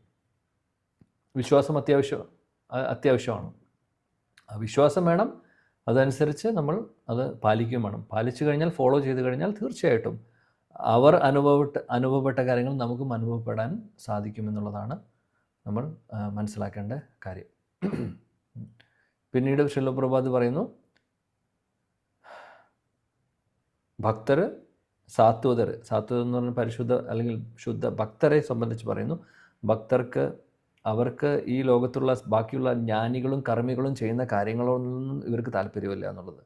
അതായത് കർമ്മികളുടെ പരിപാടി എന്താണ്? കർമ്മികൾ എന്ന് പറഞ്ഞു കഴിഞ്ഞാൽ അവരൊരുപാട് കർമ്മങ്ങൾ, ഉഗ്രകർമ്മങ്ങളൊക്കെ ചെയ്യും. എന്തിനു വേണ്ടിയിട്ടാണ്? പൈസ ഉണ്ടാക്കാനോ പേരിനോ പ്രശസ്തിക്കോ അങ്ങനെ എന്തെങ്കിലും ഉദ്ദേശത്തോടു കൂടി. അങ്ങനെയുള്ള ഒരു താല്പര്യവും ഭക്തർക്കില്ല എന്നാണ് പറയുന്നത്. ഭക്തർ പൂർണ്ണമായിട്ടും അവർ അതീന്ദ്രിയ തലത്തിലാണ്. അവർക്ക് ഇങ്ങനെയുള്ള കാര്യങ്ങൾ താല്പര്യവുമില്ല. അവർ ഇങ്ങനെയുള്ള ആളുകളുമായിട്ട് അധികം സമ്പർക്കം കൂടുമില്ല. കാര്യം അവരുടെ കൂടെ കൂടി കഴിഞ്ഞാൽ നമ്മളും അതെല്ലാം പഠിക്കും. അതുകൊണ്ട് അവർ വളരെ ശ്രദ്ധയോടുകൂടി അവരുടെ സംഘം പോലും, അല്ലെങ്കിൽ അവരുടെ ആ ഒരു സാധന, അല്ലെങ്കിൽ അവരുടെ ആ ഒരു കോൺഷ്യസ്നെസ്സിനെ പ്രൊട്ടക്റ്റ് ചെയ്യാൻ എപ്പോഴും നോക്കും എന്നുള്ളത് പ്രഭുപാദ് പറയുന്നു. എന്തുകൊണ്ട് പ്രഭുപാദ് പറഞ്ഞു വെച്ചാൽ, അങ്ങനെയുള്ള ആളുകൾക്ക് മാത്രമേ, ഭക്തർക്ക് മാത്രമേ ഇതെല്ലാം മനസ്സിലാക്കാൻ സാധിക്കുകയുള്ളൂ. അല്ലാത്തവർക്ക് ഇതൊക്കെ കഥയായിട്ട് തോന്നാം, അല്ലെങ്കിൽ ഇതൊക്കെ സത്യമാണോ എന്നുള്ള സംശയമാവും അല്ലേ? പല ആൾക്കാരും ധരിക്കുന്നത് അങ്ങനെ തന്നെയാണ്. പല ആൾക്കാരും ധരിച്ചിട്ടുള്ളത്, ഇതൊക്കെ സത്യമൊന്നുമല്ല, ഇതൊക്കെ വെറുതെ ആളുകൾ പറഞ്ഞുണ്ടാക്കുന്നതാണ്. ഭഗവാൻ കൃഷ്ണൻ അങ്ങനൊരു വ്യക്തി തന്നെ ഇല്ല, അത് വെറുതെ കഥകളാണ്, ഇതെല്ലാം ഫിക്ഷനാണെന്ന് പറയുന്ന ആളുകൾ വരെയുണ്ട്. എന്താ ചെയ്യുക? പറഞ്ഞിട്ട് കാര്യമില്ല. എനിവേ, പ്രഭുപാദ് പിന്നീട് പറയുന്നു ഭഗവാന്റെ പല അവതാരങ്ങളെക്കുറിച്ച്. ഭഗവാൻ രുദ്രനായിട്ട്, മനുവായിട്ട്, പൃഥുവായിട്ട്, വ്യാസനായിട്ട്, അങ്ങനെ പല രീതിയിലും, ഈവൻ ബ്രഹ്മാവിലും ഭഗവാൻ, ഇപ്പോൾ ബ്രഹ്മാവിൻ്റെ പൊസിഷൻ ചില സമയത്ത് ബ്രഹ്മാവിൻ്റെ ക്വാളിഫൈഡ് ആയിട്ടുള്ള ഒരു ബ്രഹ്മാവിൻ്റെ പൊസിഷൻ എടുക്കാനുള്ള ഒരു ജീവാത്മാവ് ഇല്ലെങ്കിൽ ഭഗവാൻ ആ പൊസിഷൻ എടുക്കും. ഇന്ദ്രൻ ക്വാളിഫൈഡ് ആയിട്ടുള്ള ഒരു ജീവാത്മാവ് ഇന്ദ്രൻ്റെ പൊസിഷൻ എടുക്കാൻ ഇല്ലാത്ത സമയമാണെങ്കിൽ ഭഗവാൻ ആ പൊസിഷൻ എടുക്കുന്നു. എന്നാൽ ആ സമയത്ത് ആ റോള് അദ്ദേഹം എടുക്കുന്നു. അങ്ങനെ അദ്ദേഹം ചെയ്യും. അതേപോലെ അപ്പോൾ ഭഗവാന് പല ടൈപ്പ് ഓഫ് അവതാരങ്ങളുണ്ട്. അതായത് അംശാവതാരങ്ങൾ, സ്വാംശാവതാരങ്ങൾ എന്നൊക്കെ പറയും. അതുപോലെ വിഭിന്ന അംശം എന്ന് പറയും. വിഭിന്ന അംശം എന്ന് പറഞ്ഞാൽ നമ്മൾ ഓരോരുത്തരും, ജീവാത്മാക്കളൊക്കെ വിഭിന്ന അംശമാണ്. എന്നാൽ സ്വാംശാവതാരങ്ങളാണ് രാമ, നരസിംഹ, വരാഹ, വാമന എന്ന് പറയുന്ന അവതാരങ്ങൾ. പിന്നെ അതേപോലെ വേറെ അവതാരങ്ങളുണ്ട്. പൃഥു മഹാരാജ്, വ്യാസദേവൻ, മനു, ഇവരൊക്കെ ശക്തി ആവേശ അവതാരങ്ങളാണ്. നാരദമുനി, ഇവരെല്ലാവരും. അങ്ങനെ പല ടൈപ്പ് ഓഫ് അവതാരങ്ങൾ ഭഗവാനുണ്ട്. നമ്മൾ കൂടുതൽ ഇതിനെക്കുറിച്ച് ഇനി മുന്നോട്ട് ഉള്ള അധ്യായങ്ങളിൽ ഇതിനുള്ള ഉത്തരം പറഞ്ഞു തുടങ്ങുമ്പോൾ സൂത ഗോസ്വാമി ഉത്തരം പറയും. ഇപ്പോൾ ചോദ്യം മാത്രമേ ചോദിച്ചിട്ടുള്ളൂ. ഉത്തരങ്ങൾ പറയുമ്പോൾ നമ്മൾ കൂടുതൽ അതിനെക്കുറിച്ച് ചർച്ച ചെയ്യുന്നതായിരിക്കും. ശ്രീല പ്രഭുപാദ് ഭാവാർത്ഥം അവസാനിപ്പിക്കുന്നത് എങ്ങനെയാണെന്ന് വെച്ചാൽ 17ാമത്തെ ശ്ലോകത്തിലെ ഭാവാർത്ഥം അത് അവസാനിപ്പിക്കുന്നു. പറയുന്നു, ഭഗവാൻ ശ്രീകൃഷ്ണനാണ് എല്ലാ അവതാരങ്ങളുടെയും അവതാരി. അവതാരി എന്ന് പറഞ്ഞാൽ അവതാരി പുരുഷൻ എന്ന് പറഞ്ഞാൽ എല്ലാ അവതാരങ്ങളും ഉത്ഭവിക്കുന്നത്, വരുന്നത് ഭഗവാൻ കൃഷ്ണനിൽ നിന്നാണ്. സർവ്വ കാരണങ്ങളുടെയും കാരണമാണ് ഭഗവാൻ എന്നാണ്, ഭഗവാൻ കൃഷ്ണൻ എന്ന് ഇവിടെ വളരെ ക്ലിയറായിട്ട് പ്രഭുപാദ് പറയുന്നു. നമ്മളെന്തായാലും ഇതിനെക്കുറിച്ച് ഇനിയുള്ള സെക്ഷനിൽ നമ്മൾ കാണും. ഭഗവാന്റെ അവതാരങ്ങളെക്കുറിച്ച് മനോഹരമായിട്ട് ഇനി 3ാമത്തെ അധ്യായത്തിലാണ് നമ്മൾ കാണാൻ പോകുന്നത്. ആക്ച്വലി ഒരുപാട് അവതാരങ്ങൾ പറയുന്നുണ്ട് ഭഗവാന്റെ. അവിടെ അതെല്ലാം കഴിഞ്ഞിട്ട് കൃഷ്ണസ്തു ഭഗവാൻ സ്വയം എന്ന് സൂത ഗോസ്വാമി പറയുന്നുണ്ട്. എല്ലാ അവതാരങ്ങളും പറഞ്ഞതിന് ശേഷം കൃഷ്ണസ്തു ഭഗവാൻ സ്വയം എന്ന് പറഞ്ഞു കഴിഞ്ഞാൽ ഭഗവാൻ കൃഷ്ണനാണ് സ്വയം ഭഗവാൻ, അല്ലെങ്കിൽ അവതാരി പുരുഷൻ. മറ്റുള്ള അവതാരങ്ങളൊക്കെ അദ്ദേഹത്തിൽ നിന്നാണ് വരുന്നത് എന്നുള്ളത് അവിടെ വ്യക്തമായി പറയുന്നു. എന്തായാലും നമ്മൾ അവിടെ എത്തുമ്പോൾ പഠിക്കാം, കൂടുതൽ ചർച്ച ചെയ്യാം. ശ്ലോകം 18. അദാഖ്യാഹി ഹരേർധീമൻ അവതാരാ കഥാ ശുഭാഃ ലീലാ വിദതാ സ്വൈരം ഈശ്വരസ്യാത്മമായയാ. ഓക്കെ, ജ്യോതിലക്ഷ്മി മാതാജി ഉണ്ടോ? ഹരേ കൃഷ്ണ പ്രഭു. ഓം നമോ ഭഗവതേ വാസുദേവായ. ഓം ശ്രീകൃഷ്ണ പരമാത്മനേ നമ. ശ്ലോകം 18. അഥാഖ്യാഹി ഹരേർധീമൻ അവതാര കഥാശുഭാഃ ലീലാവിതദത സ്വൈരം ഈശ്വരസ്യാത്മമായയാ. ഹരേ കൃഷ്ണ പ്രഭു. വിവർത്തനം. ഹരേ കൃഷ്ണ. വിവർത്തനം. ശ്രീല പ്രഭുപാദിക്ക് ജയ്. അല്ലയോ വിവേകിയായ സൂത ഗോസ്വാമി, പരമപുരുഷനായ ഭഗവാന്റെ ബഹുവിധങ്ങളായ അവതാരങ്ങളുടെ അതീന്ദ്രിയ ലീലകളെക്കുറിച്ച് ദയവായി ഞങ്ങൾക്ക് വർണ്ണിച്ചു തന്നാലും. പരമനിയന്താവായ ഭഗവാന്റെ അവണ്ണമുള്ള മംഗളകരമായ വീരസാഹസ കൃത്യങ്ങളും ലീലകളും അദ്ദേഹത്തിന്റെ അന്തരംഗ ശക്തികളാലാണ് നിർവഹിക്കപ്പെടുന്നത്. ഹരേ കൃഷ്ണ. Thank you. സൂത ഗോസ്വാമിയോട് ചോദിക്കുന്നു അടുത്ത ചോദ്യം. ഇത് ഇവിടെ ഇപ്പോൾ ചോദ്യം നമ്പർ 5 ഓക്കെ. 6 ചോദ്യങ്ങളാണ് മൊത്തത്തിൽ ചോദിക്കുന്നത്. 4 ചോദ്യങ്ങൾ ഓൾറെഡി കഴിഞ്ഞു. 5ാമത്തെ ചോദ്യമാണ് ഇപ്പോൾ ചോദിക്കുന്നത് ഈ ഒരു ശ്ലോകത്തിൽ, 18ാമത്തെ ശ്ലോകത്തിൽ. സൂത ഗോസ്വാമിയോട് പറയുന്നു ഭഗവാന്റെ അതീന്ദ്രിയ തരത്തിലുള്ള ലീലകൾ പറയുവാൻ. ലീലകളും അവതാരങ്ങളും. ഇവിടെ അപ്പോൾ ചുരുക്കത്തിൽ ഒറ്റ വാക്കിൽ പറഞ്ഞു കഴിഞ്ഞാൽ ഭഗവാന്റെ ലീലാവതാരങ്ങളെക്കുറിച്ചാണ് ചോദിക്കുന്നത്. കഴിഞ്ഞ ശ്ലോകത്തിൽ ഭഗവാന്റെ പുരുഷ അവതാരങ്ങളെക്കുറിച്ചാണ് ചോദിക്കുന്നതെന്ന് നമ്മുടെ ആചാര്യന്മാർ പറയുന്നു. ഇവിടെ വളരെ ക്ലിയർ ആയിട്ട് നമുക്ക് മനസ്സിലാക്കാം ഭഗവാന്റെ ലീലാവതാരങ്ങളെക്കുറിച്ചാണ് ചോദിക്കുന്നത്. അപ്പോൾ ഈ ചോദ്യങ്ങളുടെ ഉത്തരങ്ങളാണ് ഇനി ഭാഗവതത്തിൽ മുന്നോട്ട് പോകുന്നത്. ബൈ ദ വേ, അതൊന്നും നമ്മൾ മനസ്സിലാക്കണം. ഇതിനുള്ള ഉത്തരങ്ങൾ, ആൻസേഴ്സ് ഇങ്ങനെ മുന്നോട്ട് പോകുന്നുണ്ട്. പ്രത്യേകിച്ചും പല സ്കന്ധങ്ങളിലായിട്ടാണ് ഉത്തരങ്ങൾ വരുന്നത്. കുറേയൊക്കെ 1ാമത്തെ സ്കന്ധത്തിലുണ്ട്. പിന്നെ അവതാരങ്ങളെക്കുറിച്ച് പല സ്ഥലങ്ങളിൽ പറയുന്നുണ്ട് ഭാഗവതത്തിൽ. അപ്പോൾ ഉത്തരം ത്രൂ ഔട്ട് അല്ലെങ്കിൽ സ്പ്രെഡായി കിടക്കുവാണ്. എന്നാൽ കുറേ കാര്യങ്ങളൊക്കെ ആദ്യത്തെ സ്കന്ധത്തിലെ അഡ്രസ്സ് ചെയ്യുന്നുണ്ട് ഇതിൻ്റെ ആൻസേഴ്സ്. എന്നാൽ കുറേയെല്ലാം വേറെ സ്കന്ധങ്ങളിലാണ് എന്നുള്ളതാണ് മനസ്സിലാക്കേണ്ടത്. ശീലപ്രഭാജി പിന്നെ വേറൊരു കാര്യം പറയുന്നത് ഇവിടെ ഭഗവാന്റെ ഈ അവതാരങ്ങളൊക്കെ ഒരു കാര്യം കൂടെ ഇവിടെ എടുത്തു പറയേണ്ടതുണ്ട്. ശ്ലോകത്തിൽ പറയുന്നു ആത്മ ഈശ്വരസ്യാത്മമായയാ. അതായത് ഭഗവാൻ അവതാരങ്ങൾ എടുക്കുന്നതും ലീലകൾ ചെയ്യുന്നതും ഭഗവാന്റെ ആന്തരിക ശക്തി ഉപയോഗിച്ചിട്ടാണ് എന്നാണ് പറയുന്നത്.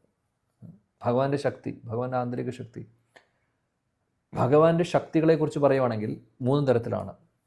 3 തരത്തിൽ എന്ന് പറഞ്ഞാൽ ആന്തരിക ശക്തി 3 തരത്തിലുണ്ട്. ഓക്കെ, അതിനു മുമ്പ് പറയുന്നു ഭഗവാന്റെ 2 ശക്തികളാണ് പറയുന്നത്. ഒന്ന് ആന്തരിക ശക്തി, ബഹിരാംഗ ശക്തി അല്ലെങ്കിൽ ബാഹ്യമായിട്ടുള്ള ശക്തി. ബഹിരാംഗ ശക്തി എന്ന് പറയുന്നതാണ് മായാശക്തി, നമ്മൾ ഈ കാണുന്ന ഭൗതിക ലോകത്തിലെ ശക്തി എന്ന് പറഞ്ഞു. ദേവിഹി യേശ ഗുണമയി മമ മായ ദുരത്യയ ഭഗവാൻ പറയുന്നു ഭഗവത്ഗീതയിൽ. ഈ മായാശക്തി എന്ന് പറയുന്നത് ഭഗവാന്റെ എക്സ്റ്റേണൽ പൊട്ടൻസി എന്ന് പറയും, അല്ലെങ്കിൽ ബഹിരാംഗ ശക്തി എന്ന് പറയുന്നു. അതാണ് ഒന്ന്. ഇനി അപ്പോൾ ഭഗവാന്റെ ബഹിരാംഗ ശക്തിയിലാണ് ഭൗതിക ലോകം ഫുൾ മെയിൻറ്റെയിൻ ചെയ്യുന്നത് അദ്ദേഹം, ഇവിടുത്തെ കാര്യം. എന്നാൽ ആന്തരിക ശക്തിയുണ്ട്. അതെല്ലാം ആക്ച്വലി അതിൻ്റെ ഒരു അത് വരുന്നത് എവിടെയാണ്? ആധ്യാത്മിക ലോകത്തിലാണ്. അതുകൊണ്ടാണ് ജീവാത്മാക്കളെ തടസ്ഥർ എന്ന് പറയും. തടസ്ഥർ എന്ന് പറഞ്ഞു കഴിഞ്ഞാൽ എന്താണെന്ന് വെച്ചാൽ തടസ്ഥ ശക്തി എന്നാണ് വിളിക്കുന്നത് ജീവാത്മാക്കളെ. നമ്മൾ ഓരോരുത്തരെയും, നമ്മളെല്ലാവരും തടസ്ഥ ശക്തി എന്നാണ് പറയുന്നത്.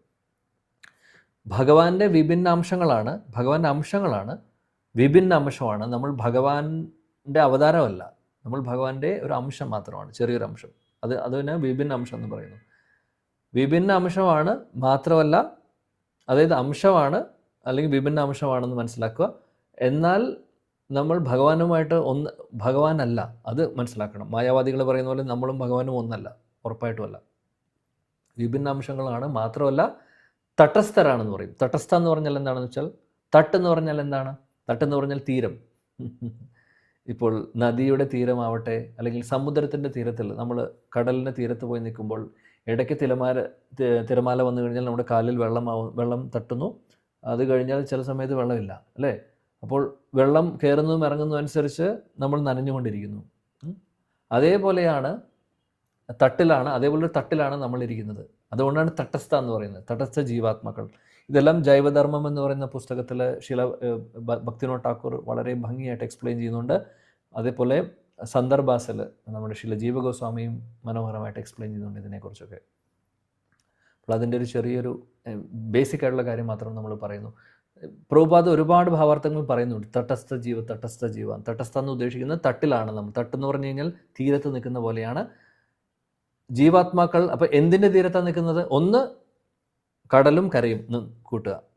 അപ്പോൾ കടൽ എന്ന് പറയുന്നത് മായാശക്തിയായിട്ട് കൂട്ടിക്കഴിഞ്ഞാൽ, കര എന്ന് പറയുന്നത് ഭഗവാന്റെ ആന്തരിക ശക്തിയായിട്ട് കൂട്ടുക. ഉദാഹരണത്തിന് വേണ്ടി പറയാവുന്ന. അപ്പോൾ തീരത്ത് നിൽക്കുമ്പോൾ എങ്ങനെയാണ്? ചില സമയത്ത് നമ്മൾ മായയുടെ പ്രഭാവത്തിൽ ഇടയ്ക്ക് വെള്ളം നനയുന്നു, ചില സമയത്ത് നമ്മൾ തീരത്ത് അല്ലെങ്കിൽ നനയാതെ നിൽക്കുന്നു. അതേപോലെയാണ് തടസ്ഥ ജീവാത്മാക്കൾ. വേണമെങ്കിൽ നമുക്ക് അപ്പോൾ തീരത്ത് നിൽക്കുന്ന ഒരാൾക്ക് 2 ഓപ്ഷനാണുള്ളത്. ഒന്ന് അങ്ങനെ തന്നെ നിൽക്കാം, ഇടയ്ക്ക് ഇവിടെയും ഇടയ്ക്ക് അവിടെയുമായിട്ട്. അല്ലെങ്കിൽ മുഴുവനായിട്ടും കടലിലേക്ക് പോവാം, അല്ലെങ്കിൽ മുഴുവനായിട്ടും കരയിലേക്ക് പോവാം. ഓപ്ഷൻസ് ഉണ്ട്. 3 ഓപ്ഷനാണുള്ളത്. ഒന്നുമില്ലെങ്കിൽ അവിടെ തന്നെ നിൽക്കാം, അല്ലെങ്കിൽ കടലിലേക്ക് പോവാം, അല്ലെങ്കിൽ കരയിലേക്ക് പോവാം. അതേപോലെ തടസ്ഥ ജീവാത്മാക്കൾക്ക് നമുക്ക് ഓപ്ഷൻ ഉണ്ട്. എന്തൊക്കെയാണ് ഓപ്ഷൻ? നമ്മൾ കൂടുതലും ഇപ്പോൾ ഫോളോ ചെയ്യുന്ന ഓപ്ഷൻ ഈ തടസ്ഥരായിട്ടുള്ള കരയ്ക്ക് നമ്മളിതുപോലെ പകുതി നിൽക്കുക എന്ന് പറയുന്നതിന് അർത്ഥമില്ല ശരിക്കും. കാര്യം അതും വെള്ളത്തിൽ നിൽക്കുന്നതിന് തുല്യമാണ്. ഇടയ്ക്ക് കാലം നനയുന്നുണ്ടല്ലോ, അപ്പം നമ്മൾ വെള്ളം നനയുന്നുണ്ട്. അപ്പം അതിൻ്റെ അർത്ഥം നമ്മൾ കടലിൽ നിൽക്കുന്ന പോലെയാണ് ശരിക്കും. അതേപോലെയാണ് നമ്മുടെ അവസ്ഥ. നമ്മളെല്ലാവരും ഈ ഭഗവാന്റെ ബഹിരാംഗ ശക്തിയായിട്ടുള്ള മായാശക്തി, അല്ലെങ്കിൽ ഭഗവാന്റെ മായാശക്തിയിലാണ് ഇതെല്ലാം ഈ ഭൗതിക ലോകമുള്ളത്. ബഹിരാംഗ ശക്തിയുടെ പ്രഭാവത്തിലാണ് നമ്മൾ ഓരോരുത്തരും ഇരിക്കുന്നത്. ഈ ഭൗതിക ലോകത്തിലാണ് ഈ ത്രിഗുണങ്ങളുള്ളത്, സത്വരജസ് തമോ ഗുണങ്ങളിലൊക്കെ പ്രഭാവങ്ങൾ ഉള്ളത്. ഇപ്പോൾ തടസ്ഥ ജീവാത്മാക്കൾക്ക് ഐദർ 2 ഓപ്ഷനാണ്. ഒന്നില്ലെങ്കിൽ ഭഗവാന്റെ കൂടെ ഇരിക്കാം, ആന്തരിക ശക്തിയിലിരിക്കാം, അല്ലെങ്കിൽ ഭഗവാന്റെ ബഹിരാംഗ ശക്തിയിലിരിക്കാം. നമ്മളെല്ലാവരും ഇപ്പോൾ സ്വീകരിച്ചിട്ടുള്ളത് ഭഗവാന്റെ ബഹിരാംഗ ശക്തിയിലിരിക്കാനാണ്. അതുകൊണ്ടാണ് നമ്മളിപ്പോഴും ഭൗതിക ലോകത്തിലിരിക്കുന്നത്, ഇവിടെ നിന്ന് രക്ഷപ്പെടാതെ ഇരിക്കുന്നു. ഇനി എന്നാൽ തടസ്ഥ ജീവാത്മാക്കൾക്ക് നേരത്തെ പറഞ്ഞ പോലെ കരയിലേക്ക് പോകാനും അല്ലെങ്കിൽ ഭഗവാന്റെ അടുത്തേക്ക് പോകാനുള്ള ഓപ്ഷൻ ഉണ്ട്. ആ ഓപ്ഷനാണ്, വഴിയാണ് എന്ത്? ഭക്തിയുത സേവനങ്ങൾ, നാമജപം, ഭാഗവത ശ്രവണം, ഇതെല്ലാം കീർത്തനം, ഇതെല്ലാം ഭഗവാന്റെ അടുത്തേക്ക് കൊണ്ടുപോകാനുള്ള മാർഗങ്ങളാണ്. അതാണ് ആദ്യത്തെ കാര്യം. രണ്ടാമത്തെ കാര്യം നമ്മളിവിടെ ചർച്ച ചെയ്യുന്നത് ശക്തികളെക്കുറിച്ച്. എന്താണ് ഇവിടെ ആന്തരിക ശക്തി? ആത്മമായ എന്ന് പറയുന്നു ശ്ലോകത്തിൽ. ആത്മമായ എന്ന് പറഞ്ഞാൽ അദ്ദേഹത്തിൻ്റെ ആന്തരിക ശക്തിയെക്കുറിച്ച്. യോഗമായ ശക്തി എന്ന് പറയും. മഹാമായ ശക്തിയാണ് ബഹിരാംഗ ശക്തി. യോഗമായ ശക്തി എന്ന് പറഞ്ഞാൽ ഭഗവാന്റെ ആന്തരിക ശക്തിയാണ്. ഓക്കെ. അപ്പോൾ പല പല ടെർമിനോളജീസ് ഉണ്ടാവും. നിങ്ങൾക്ക് പലവർക്കും അറിയുന്നുണ്ടാവും, എന്നാലും വീണ്ടും പറയുന്നത് എന്തുകൊണ്ടാണെന്ന് വെച്ചാൽ അറിയാത്തവരുണ്ടെങ്കിൽ മനസ്സിലാക്കാൻ വേണ്ടിയിട്ടാണ്. ഇനി ഭഗവാന്റെ ആന്തരിക ശക്തി 3 സന്ധിനി ശക്തി, സംവിത് ശക്തി, ഹ്ലാദിനി ശക്തി. ഇങ്ങനെയാണ് അതിൻ്റെ ഡിവിഷൻ വരുന്നത്. സന്ധിനി ശക്തി എന്ന് പറഞ്ഞു കഴിഞ്ഞാൽ ഈ എല്ലാത്തിൻ്റെ അസ്തിത്വ ശക്തിയാണ് സന്ധിനി എന്ന് പറയുന്നത്. അപ്പോൾ അതായത് ആധ്യാത്മിക ലോകത്തിൻ്റെ നിലനിൽപ്പ്, ഭഗവാന്റെ ആ ഒരു എക്സിസ്റ്റൻസ്, ഭഗവാന്റെ ഭക്തരുടെ നിലനിൽപ്പ്, ഇതെല്ലാം വരുന്നത് സന്ധിനി ശക്തി. ഇനി സംവിത് ശക്തി എന്ന് പറഞ്ഞാൽ അറിവ്, നോളജ്, എല്ലാത്തിനെക്കുറിച്ചുള്ള അറിവ്, ഭഗവാന്റെ അറിവും മറ്റുള്ളവരുടെയും. അപ്പോൾ അതിനെ സംവിത് ശക്തി എന്ന് പറയുന്നു. പിന്നെ ഹ്ലാദിനി ശക്തി എന്ന് പറഞ്ഞു കഴിഞ്ഞാൽ ആനന്ദത്തിൻ്റെ ശക്തി, ആനന്ദം.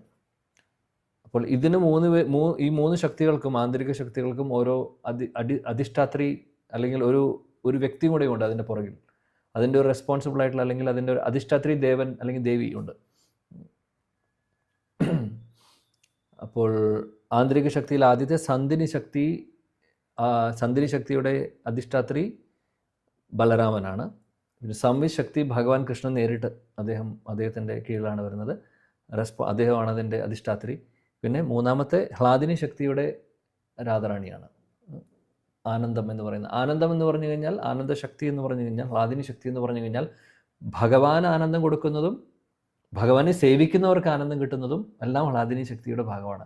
അതുകൊണ്ട് നമ്മൾ പറയുന്നത് ശ്രീമതി രാധാറാണിയുടെ അനുഗ്രഹം വേണമെന്ന് പറയുന്നതിൻ്റെ കാരണം തന്നെ ഭഗവാന്റെ സേവനത്തിന് അല്ലെങ്കിൽ ഭക്തിയുത സേവനങ്ങൾ ചെയ്യാൻ ശ്രീമതി രാധാറാണിയുടെ അനുഗ്രഹവും ഉണ്ട് അല്ലെങ്കിൽ വേണം എന്ന് പറയുന്നതിൻ്റെ കാരണം അതാണ്. കാര്യം ആ ഭക്തിയിൽ നിന്ന് കിട്ടുന്ന ആനന്ദം അത് പ്രദാനം ചെയ്യുന്നത് ഹ്ലാദിനി ശക്തിയാണ്. അപ്പോൾ അത് അതിൻ്റെ ഇൻചാർജ് ആരാണ്? രാധാറാണിയാണ് നേരിട്ട്. അപ്പോൾ അതുകൊണ്ടാണ്. അപ്പോൾ ഇതാണ് ശക്തികൾ. ഇവിടെ ഭഗവാന്റെ ലീലകളൊക്കെ അതുകൊണ്ട് ഭഗവാന്റെ ആന്തരിക ശക്തിയിൽ നിന്നാണ്, ശക്തി ഉപയോഗിച്ചിട്ടാണ് അദ്ദേഹം ലീലകൾ ചെയ്യുന്നത്. അത് ലീലാശക്തി എന്നും പറയും ചില സമയങ്ങളിൽ. അപ്പോൾ എന്തായാലും ബഹിരാംഗ ശക്തിയല്ല. ബഹിരാംഗ ശക്തി ഭൗതിക ലോകത്തിൻ്റെ നിലനിൽപ്പും മെയിൻ്റെനൻസും ക്രിയേഷനുമായിട്ട് സംബന്ധിച്ചിട്ടുള്ള കാര്യങ്ങളാണ്. എന്നാൽ ഭഗവാന്റെ അവതാരങ്ങളൊക്കെ അതീന്ദ്രിയ തലത്തിലാണ്. അദ്ദേഹം ആധ്യാത്മിക ലോകത്തിൽ നിന്ന് ഭൗതിക ലോകത്തിലേക്ക് അവതാരം എടുത്താൽ പോലും അദ്ദേഹം ഭൗതിക ശരീരം സ്വീകരിക്കുന്നില്ല. നമ്മളെപ്പോലെ നമുക്കുള്ളത് ഭൗതിക ശരീരമാണ്, ഇന്ദ്രിയങ്ങളും ഭൗതികമാണ്, എല്ലാം ഭൗതികമാണ്. ഭഗവാൻ അവതാരം എടുക്കുമ്പോൾ ഒരുപക്ഷെ നമ്മുടെ കൂട്ടത്തിൽ അദ്ദേഹം അവതാരം എടുത്ത് വന്നാൽ പോലും അദ്ദേഹത്തിൻ്റെ ശരീരം നമ്മളെ പോലല്ല, അതീന്ദ്രിയ തലത്തിലാണ്. അദ്ദേഹം ആത്മീയ തലത്തിലാണ് അദ്ദേഹത്തിൻ്റെ എല്ലാം. ആ ഒരു കാര്യം നമുക്കിവിടെ ഓർക്കാവുന്നതാണ്. ഓക്കെ, ശ്ലോകം ഒന്നും കൂടെ നമുക്ക് നോക്കാം. 19ാമത്തെ ശ്ലോകം. വയം തു ന വിതൃപ്യാമ ഉത്തമ ശ്ലോക വിക്രമേ യശൃണ്വതാം രസജ്ഞാനം സ്വാദു സ്വാദു പദേ പദേ. ഞാൻ അംബിക മാതാജി വായിക്കൂ. ഹരേ കൃഷ്ണ. കൃതവാൻ കില കർമാണി സഹരാമേ. അതല്ല, അതിനു മുമ്പുള്ള ശ്ലോകം. ശ്ലോകം 19. വയം തൂ ന വിതൃപ്യാമ ഉത്തമ ശ്ലോക വിക്രമേ യത് ഘൃണുതാം രസജ്ഞാനം സ്വാദു സ്വാദു പദേ പദേ. ഹരേ കൃഷ്ണ. വിവർത്തനം വായിക്കട്ടോ. വായിക്കൂ. ഹരേ കൃഷ്ണ. സ്തോത്രങ്ങളാലും പ്രാർത്ഥനകളാലും പ്രകീർത്തിക്കപ്പെടുന്ന പരമദിവ്യോത്തമ പുരുഷന്റെ അതീന്ദ്രിയ ലീലകൾ ശ്രവിച്ച് ഞങ്ങൾക്ക് ഒരിക്കലും മടുപ്പുണ്ടാകുന്നില്ല. ഭഗവാനുമായി അതീന്ദ്രിയ ബന്ധങ്ങളുടെ രസം വളർത്തിയെടുത്തവർ അദ്ദേഹത്തിന്റെ അതീന്ദ്രിയ ലീലാശ്രവണം അനുനിമിഷം ആസ്വദിക്കുന്നു. ഹരേ കൃഷ്ണ. താങ്ക് യു മാതാജി. പ്രണാം. ഹരേ കൃഷ്ണ. ഹരേ കൃഷ്ണ. ഹരേ കൃഷ്ണ. കൃഷ്ണ കൃഷ്ണ. മനോഹരമായിട്ടുള്ള ശ്ലോകം. ഇവിടെ ശൗനകാദി ഋഷികൾ പറയുന്നു, ഭഗവാന്റെ അതീന്ദ്രിയ തലത്തിലുള്ള ലീലകൾ എത്ര കേട്ടാലും മതിയാവില്ല. ഒരിക്കലും അതിലൊരു മതി എന്നുള്ളൊരു തോന്നൽ വരില്ല, ബോറടിക്കില്ല എന്നാണ് പറയുന്നത്. ഈ ലക്ഷണം സാധാരണ ഒരു ആളുകൾക്ക് എല്ലാവർക്കും ഉണ്ടാവുന്നതല്ല. ഇത് ഭഗവാന്റെ ലീലകൾ, ഒരേ ലീലകൾ തന്നെ ഒരുപാട് പ്രാവശ്യം കേട്ടാലും നമുക്ക് അതിലൊരു രുചി ഉണ്ടെങ്കിൽ അതിൻ്റെ അർത്ഥം നമുക്ക് പുരോഗതി ഉണ്ട് എന്നുള്ളതാണ്. അല്ലെങ്കിൽ നമ്മൾ നരസിംഹലീല കേട്ടു, നരസിംഹലീല എനിക്കറിയാം, ദാമോദര ലീല അത് ഞാൻ കുറേ കേട്ടിട്ടുണ്ട്, ഇങ്ങനെയാണ് ഉള്ളിൽ തോന്നുന്നതെന്നുണ്ടെങ്കിൽ അതിൻ്റെ അർത്ഥം നമുക്ക് ഹരികഥയിൽ രുചി വന്നിട്ടില്ല എന്നുള്ളതാണ്. ഇവിടെ ശൗനകാദി ഋഷികൾ അവർ എക്സ്പ്രസ് ചെയ്യുന്നത് എന്താണെന്ന് വെച്ചാൽ, ഒരിക്കലും ഭഗവാന്റെ ലീലകൾ ഏത് ലീലയാവട്ടെ, ഏത് ലീലയാണെങ്കിലും എത്ര പ്രാവശ്യം കേട്ടതാണെങ്കിലും അതെല്ലാം ഓരോ പ്രാവശ്യം കേൾക്കുമ്പോൾ പറയുന്നത് എന്താണ്? സ്വാദു സ്വാദു. സ്വാദു സ്വാദു എന്ന് പറഞ്ഞു കഴിഞ്ഞാൽ അത് വീണ്ടും വീണ്ടും ആസ്വദിക്കാനുള്ള, വീണ്ടും വീണ്ടും കേൾക്കുവാനുള്ള ആഗ്രഹമാണ് വരുന്നത് ഓരോ നിമിഷവും. അതായത് ഓരോ നിമിഷവും ഭഗവാനെ കുറിച്ച് കേട്ടുകൊണ്ടിരിക്കുക. ഇത് പരിശുദ്ധ ഭക്തരുടെ ലക്ഷണങ്ങളാണ്. അവർക്ക് വേറെ ഒന്നുമില്ല അവരുടെ ജീവിതത്തിൽ. അവർക്ക് വേറെ ഒന്നിലും താല്പര്യമല്ല. നാമത്തിലുള്ള അപാരമായിട്ടുള്ള രുചി, ഹരികഥയിൽ അപാരമായിട്ടുള്ള രുചി, ഇത് രണ്ടും നല്ല ഭക്തരുടെ, ആത്മാർത്ഥതയുള്ള ഭക്തരുടെ ലക്ഷണങ്ങളാണ്. രണ്ട് കാര്യമാണ് പറഞ്ഞത്. ഹരികഥയിലുള്ള രുചി, അത് പറയുവാനും കേൾക്കുവാനുള്ള രുചി. പറയുവാൻ മാത്രം രുചി ഉണ്ടായിട്ട് കാര്യമില്ല. ചിലപ്പോൾ അങ്ങനെയുണ്ട്. നമുക്ക് പറയാൻ, മറ്റുള്ളവരോട് പറയാൻ ഇഷ്ടമാണ്, പക്ഷേ വേറൊരാൾ പറയുന്നത് കേൾക്കാനുള്ള ക്ഷമയില്ലെങ്കിൽ, സന്മനസ്സില്ലെങ്കിൽ, അപ്പോൾ അത് ശരിയായിട്ടുള്ളൊരു വഴിയല്ല. അതിപ്പോൾ ഒരു പക്ഷേ നമ്മൾ അറിയുന്ന കാര്യങ്ങൾ മറ്റുള്ളവർക്ക് പറഞ്ഞു കൊടുക്കുക, അല്ലെങ്കിൽ മറ്റുള്ളവരുടെ മുമ്പിൽ ഇരുന്ന് ഷോ കാണിക്കുക എന്നുള്ളൊരു ഭാവം ആണെങ്കിൽ അത് തെറ്റാണ്. അതേപോലെ തന്നെ എത്രമാത്രം ആഗ്രഹം നമുക്ക് പറയാനുണ്ടോ അത്രമാത്രം കേൾക്കുവാനും ഉള്ള ആഗ്രഹം ഉണ്ടാവണം നമുക്ക് പരിശുദ്ധ ഭക്തരിൽ നിന്ന്. അങ്ങനെ ഉണ്ടെങ്കിൽ അത് നല്ല ലക്ഷണമാണ്. അതേപോലെ തന്നെ നാമത്തിനോടുള്ള രുചിയും വളരെ ഇമ്പോർട്ടൻ്റ് ആണ് ഈ കാര്യങ്ങൾ. അപ്പോൾ ഈ സ്വാദു പതേ പതേ ഓരോ സ്റ്റെപ്പിലും, ഇവിടെ പതേ പതേ എന്ന് പറഞ്ഞാൽ ഓരോ കാൽവെപ്പിലും അല്ലെങ്കിൽ ഓരോ നിമിഷത്തിലും ആസ്വദിക്കുകയാണെന്ന് പറയുന്നു ഭഗവാന്റെ ലീലകൾ, ഭഗവാനെക്കുറിച്ചുള്ള കാര്യങ്ങൾ. ശ്രീമദ് ഭാഗവതം എന്ന് പറഞ്ഞാൽ തന്നെ ഭഗവാന്റെ ലീലകളും ഭഗവാന്റെ ഭക്തരുടെ ലീലകളുമാണ് അല്ലേ. മനോഹരമായിട്ടുള്ള ശ്രീമദ് ഭാഗവതം ആസ്വദിക്കുന്ന കാര്യമാണ് ഇവിടെ പറയുന്നത്. ശ്രീല പ്രഭുപാജിയുടെ മനോഹരമായിട്ടുള്ള ഭാവാർത്ഥത്തിൽ അദ്ദേഹം പറയുന്നു, ഭഗവാനെക്കുറിച്ച് ഒരുപാട് ശാസ്ത്രങ്ങളിൽ പറയുന്നുണ്ട്. രാമായണം, മഹാഭാരതം, പുരാണം, ഇതിലൊക്കെ ഭഗവാന്റെ ഒരുപാട് ലീലകളെക്കുറിച്ച് വർണ്ണിച്ചിട്ടുണ്ട്. അതിൽ വെച്ച് നോക്കുവാണെങ്കിൽ ശ്രീമദ് ഭഗവത്ഗീത എടുക്കുവാണെങ്കിൽ, ഭഗവത്ഗീത മഹാഭാരതത്തിൻ്റെ ഭാഗമാണ്. മഹാഭാരതം ഒരു സ്റ്റോറി ലൈനാണ്. എന്നാൽ ഭഗവത്ഗീതയാണ് മഹാഭാരതത്തിലെ മെയിൻ ആയിട്ടുള്ള ആ ക്രീം അല്ലെങ്കിൽ ഏറ്റവും പ്രധാനപ്പെട്ട സാരം. മഹാഭാരതം മുഴുവനും എഴുതിയിട്ടുള്ളത് ആ ഭഗവത്ഗീത പ്രസൻറ്റ് ചെയ്യാൻ വേണ്ടിയിട്ടാണ്. പക്ഷേ അത് കഥ രൂപത്തിൽ അതിനെ കൊണ്ടുവരുന്നു എന്ന് മാത്രം. അതിലെ മെയിൻ എസെൻസ് എന്ന് പറഞ്ഞാൽ ഭഗവത്ഗീതയാണ്. എന്നാൽ ഭാഗവതം എടുക്കുവാണെങ്കിലോ അതിൽ തത്വങ്ങളുണ്ട്, കഥകളുണ്ട്, എല്ലാം ഉണ്ട്. മനോഹരമായിട്ടാണ് ശ്രീല വ്യാസദേവൻ അതിനെ ക്രമീകരിച്ചു തന്നിട്ടുള്ളത്. അപ്പോൾ ഓരോ പ്രാവശ്യം നമ്മൾ ഭാഗവതം വായിക്കുമ്പോഴും കേൾക്കുമ്പോഴും രുചി കൂടുന്നുണ്ടെങ്കിൽ നല്ല ലക്ഷണമാണ്. തദേവ രമ്യം രുചിരം നവം നവം തദേവ ശശ്വൻ മനസ്സോ മഹോത്സവം തദേവ ശോകാർണവ ശോഷണം നൃണം യത് ഉത്തമ ശ്ലോക യശോനുഗീയതേ. 12ാമത്തെ സ്കന്ധത്തിൽ വരുന്നൊരു ശ്ലോകമാണ്. തദേവ രമ്യം രുചിരം നവം നവം. അതായത് ഭഗവാൻ എന്ന് പറഞ്ഞു കഴിഞ്ഞാൽ ഭഗവാനും ഭഗവാന്റെ ലീലകളും ഭഗവാനെക്കുറിച്ച് നാമവും ഒക്കെ രമ്യം എന്ന് പറഞ്ഞാൽ ഒരുപാട് അട്രാക്റ്റീവ് എന്ന് പറയുന്നു. തദേവ രമ്യം എപ്പോഴും ഒരുപാട് നമ്മളെ ആകർഷിപ്പിക്കുന്നു. രുചിരം നവം നവം, എത്ര കേട്ടാലും മതിയാവില്ല. നവം നവം, പുതുതായിട്ട് തോന്നുന്നു. ഇങ്ങനെയായിരിക്കണം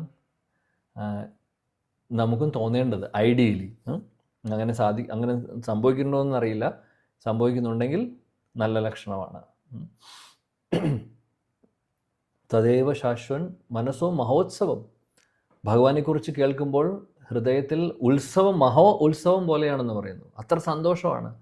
ഉത്സവം എന്ന് പറഞ്ഞാൽ എന്താ അല്ലേ? ഇപ്പോൾ നമ്മുടെ നാട്ടിലൊക്കെ ഒരുപാട് ഉത്സവങ്ങളും കാര്യങ്ങളൊക്കെ ഉണ്ട്. അവിടെയൊക്കെ ആളുകൾ ഇപ്പോഴത്തെ ഉത്സവം എന്ന് പറഞ്ഞു കഴിഞ്ഞാൽ വെറും ഇന്ദ്രിയ സുഖങ്ങൾ മാത്രമേ ഉള്ളൂ, അല്ലാതെ ആത്മീയ തലത്തിലുള്ള ഒന്നുമില്ല. അതിനകത്ത് സുഖങ്ങളൊന്നും ഇല്ല.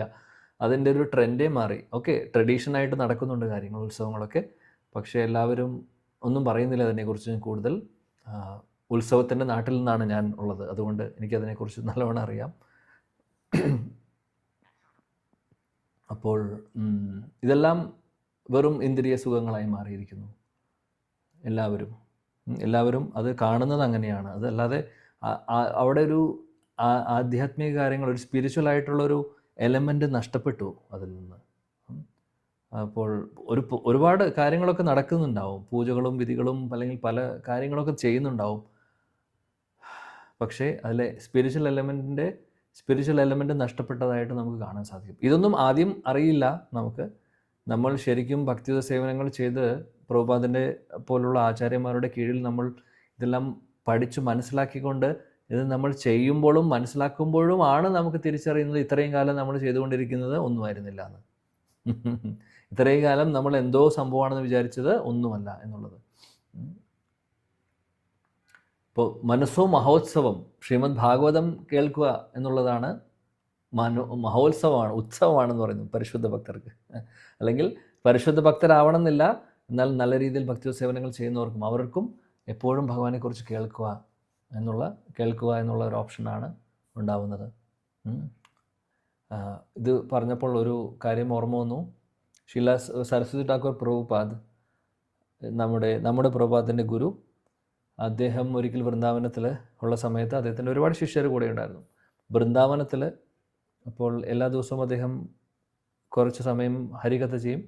അതിനുശേഷം പിന്നെ ഒരുപാട് കാര്യങ്ങളൊക്കെ ആയിട്ട് ഇപ്പോൾ അങ്ങനെയാണ് ചില ഭക്തർ അമ്പലത്തിൽ പോകുമ്പോൾ. ഒരു ദിവസം അദ്ദേഹം സ്പെഷ്യലി പറഞ്ഞു, ഞാൻ എവിടേക്കും വരുന്നില്ല, പല ലീലാസ്ഥലികളിലൊക്കെ പോകലൊക്കെ ഉണ്ടായിരുന്നു.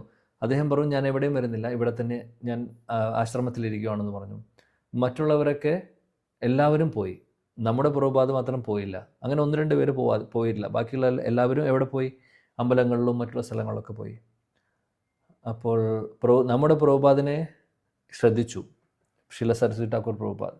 എന്നിട്ട് പറഞ്ഞു, നീ നമ്മുടെ പ്രഭുപാദിനോട് പറഞ്ഞു, നീ വളരെ സ്പെഷ്യലായിട്ടുള്ള ഒരാളാണെന്ന് എനിക്ക് മനസ്സിലായി. ബിക്കോസ് ഞാൻ 2 ഓപ്ഷൻ പറഞ്ഞു. എൻ്റെ എല്ലാ ശിഷ്യരോടും ഞാൻ ഒരേ കാര്യമാണ് പറഞ്ഞത്, നിങ്ങളോട് എല്ലാവരോടും ഒരു കാര്യം പറഞ്ഞത്. ഒന്നില്ലെങ്കിൽ നിങ്ങൾക്ക് ഇവിടെ ഇരിക്കാം, അല്ലെങ്കിൽ നിങ്ങൾക്ക് ലീലാസ്ഥലികൾ പോവുകയോ അല്ലെങ്കിൽ അമ്പലങ്ങളിൽ പോവുകയോ എന്ത് വേണമെങ്കിൽ ചെയ്യാം എന്ന് പറഞ്ഞു. വൃന്ദാവനത്തിലാണ്. അപ്പോൾ 95% അല്ലെങ്കിൽ 98% ആളുകളും തീരുമാനിച്ചത് അല്ലെങ്കിൽ അവർ ചെയ്തത്, അവർ പോയി, അവർ അമ്പലങ്ങളിലേക്കൊക്കെ വിസിറ്റ് ചെയ്യാൻ പോയി. പ്രഭുപാദം അങ്ങനെ 1-2 പേരും അവിടെ ഇരുന്നു, ഗുരുമുഖത്തിൽ നിന്ന് ഹരികഥ കേൾക്കാൻ വേണ്ടി. അപ്പോൾ ഇതാണ് രുചി.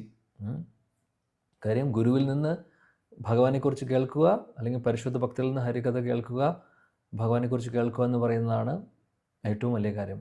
അതിലാണ് സ്വാതിരിക്കുന്നത്. അമ്പലങ്ങൾ നമുക്ക് എത്ര വേണമെങ്കിൽ പോവാം, സന്ദർശിക്കാം, ഒരുപാട് ലീലസ്ഥലികളിൽ പോവാം. പക്ഷെ ഗുരുവിൻ്റെ തിരുമുഖത്തിൽ നിന്ന് വരുന്ന ആ ജ്ഞാനം അല്ലെങ്കിൽ ആ ഒരു കാര്യം, ആ തിരിച്ചറിവുകൾ നമ്മുടെ ഹൃദയത്തിലേക്ക് കയറണമെങ്കിൽ അത് ഏത് അമ്പലത്തിൽ പോയിട്ടും കാര്യമില്ല. അത് എവിടെ നിന്നും കിട്ടില്ല, ഗുരുമുഖത്തു നിന്നേ കിട്ടുള്ളൂ, സാധുക്കളുടെ മുഖത്തിൽ നിന്നേ കിട്ടുകയുള്ളൂ. എത്ര പുസ്തകം നമ്മൾ തനിയെ വായിച്ചിട്ടും കാര്യമില്ല, എത്ര അമ്പലത്തിൽ പോയിട്ടും കാര്യമില്ല. ഹരികഥയിൽ നിന്ന് കിട്ടുന്നത് ഹരികഥയിൽ നിന്ന് മാത്രമാണ്. കാര്യം ഹരികഥ എന്ന് പറഞ്ഞു കഴിഞ്ഞാൽ ഭാഗവതത്തിൽ പറയുന്ന കാര്യങ്ങൾ മാത്രമല്ല.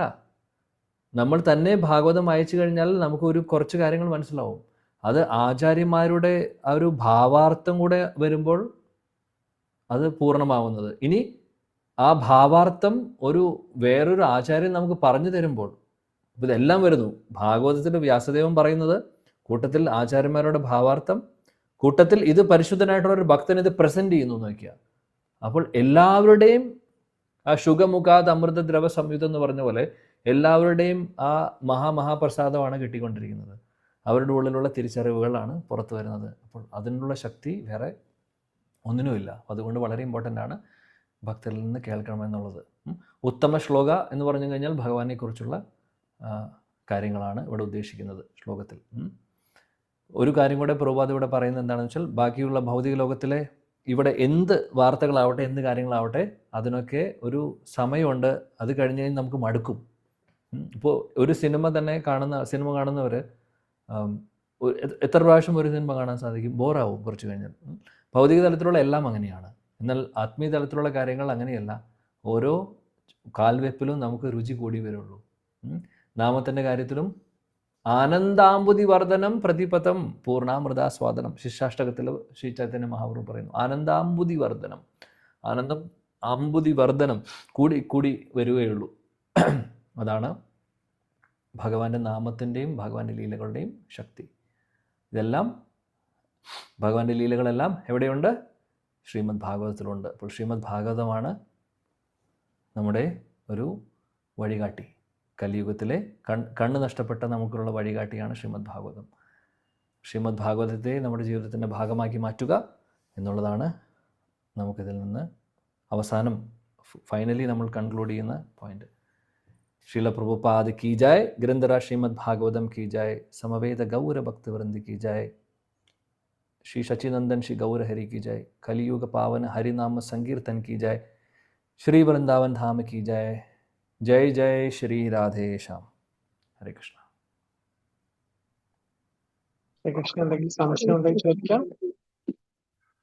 ഹരേ കൃഷ്ണ. പ്രഭു, ആ ശക്തികളെ കുറിച്ചൊന്ന് പറയണം പ്രഭു.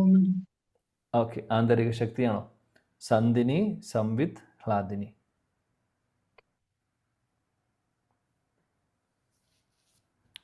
പ്രഭു, സന്ധിനി ശക്തി, ഒറ്റ മിനിറ്റ് മാതാജി.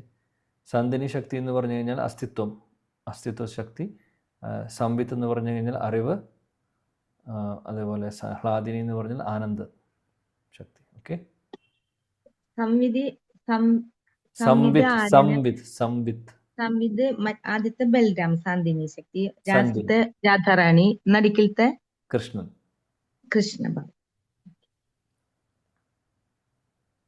ഹരേ കൃഷ്ണ പ്രഭു. യെസ്, പ്രീത മാതാജി.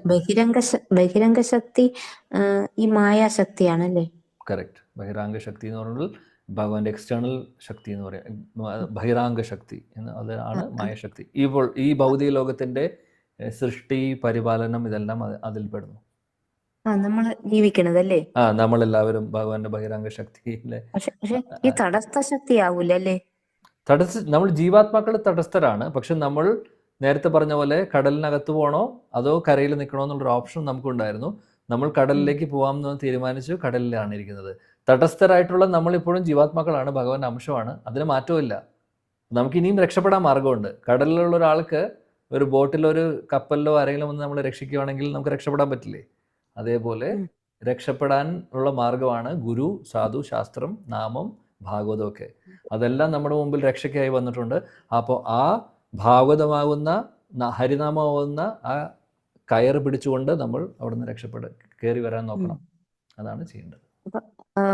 അന്തരംഗ ശക്തി ഭഗവാൻ അന്തരംഗ ശക്തിയാണ് ഇപ്പോൾ നേരത്തെ ജ്യോതി മാതാജി ചോദിച്ചത്. മൂന്ന് കാര്യങ്ങൾ പറഞ്ഞത്. അന്തരംഗ ശക്തി എന്ന് പറയുന്നതാണ് ഒന്നാമത്തെ ഒന്നുകൂടെ പറയണ. സന്ധിനി. നന്ദിനി. നന്ദിനി അല്ല, സന്ധിനി. സന്ധിനി. സന്ധിനി.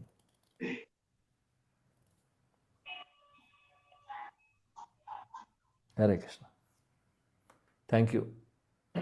സന്ധിനി, സംവിത്ത്, വാദിനി. വേറെ എന്തെങ്കിലും മാർക്കിംഗ്?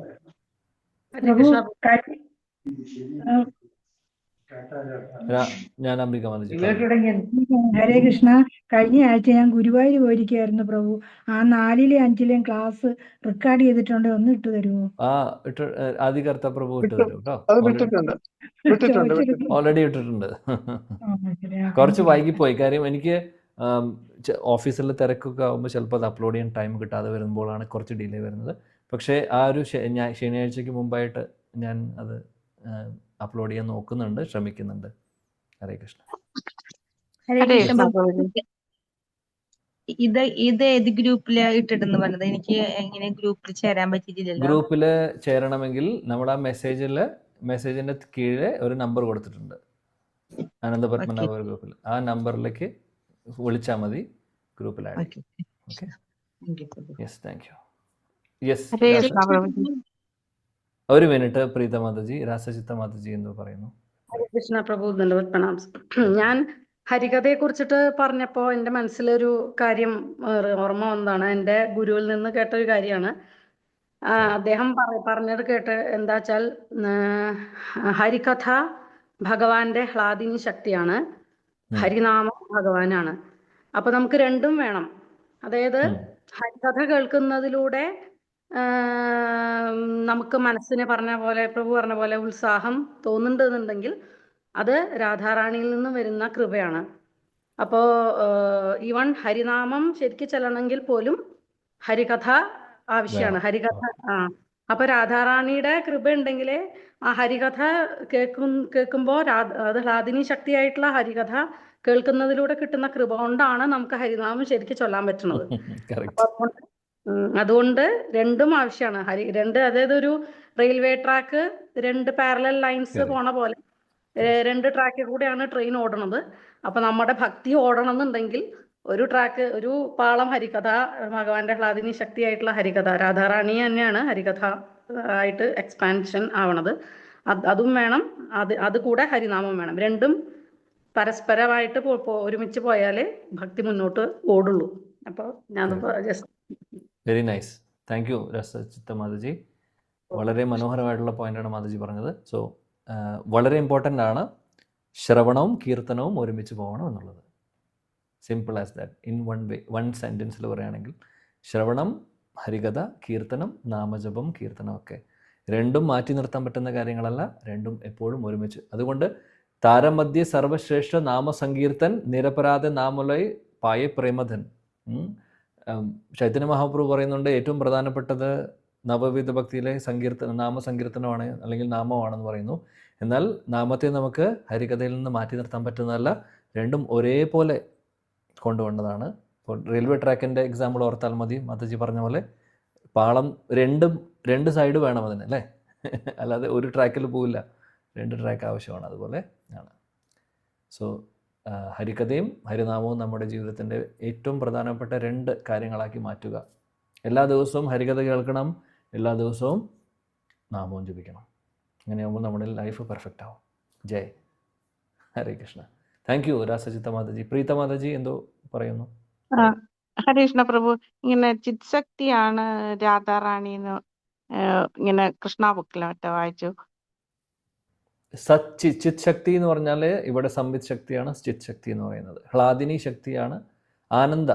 സത് ചിത് ആനന്ദ 3 ശക്തികൾ. ഇത് തന്നെയാണ് നമ്മൾ ഈ പറഞ്ഞ സന്ധിനി സംവിത് ഹ്ലാദിനി. നമ്മൾ സത് ചിത് ആനന്ദ എന്ന് പറയില്ലേ, കേട്ടിട്ടില്ലേ? സത്ത് എന്ന് പറയുന്നത് സന്ധിനി, ചിത്ത് എന്ന് പറയുന്നത് ചിത്ത് തന്നെ. നമ്മുടെ സംവിത്ത് ശക്തിയാണ് ചിത് ശക്തി, ഹ്ലാദിനി ശക്തിയാണ് ആനന്ദം. സോ അങ്ങനെ കുബ്ജ ഭൂശക്തിയാണ് അങ്ങനെ വായിച്ചാൽ. കുബ്ജ ഭൂശക്തിയാണെന്ന്. അത് എക്സ്പാൻഷൻ ആണ്, അത് വേറെ ശക്തിയാണ് ബേസിക്കലി. അപ്പോൾ ഹ്ലാദിനി ശക്തിയുടെ അതിൻ്റെ ഒരുപാട് വെറൈറ്റീസ് ഉണ്ട് ആക്ച്വലി. ശക്തികൾ പല വെറൈറ്റീസ് ഉണ്ടാവും അതിനകത്ത്. മെയിൻ ആയിട്ടുള്ള 3 ശക്തികളെ കുറിച്ചാണ് നമ്മൾ പറഞ്ഞിരുന്നത്, ഭഗവാന്റെ ആന്തരിക ശക്തികളെ കുറിച്ച്. Okay, thank you പ്രഭുജി. Hare Krishna. Hare Krishna. Thank U. പ്രണാമം.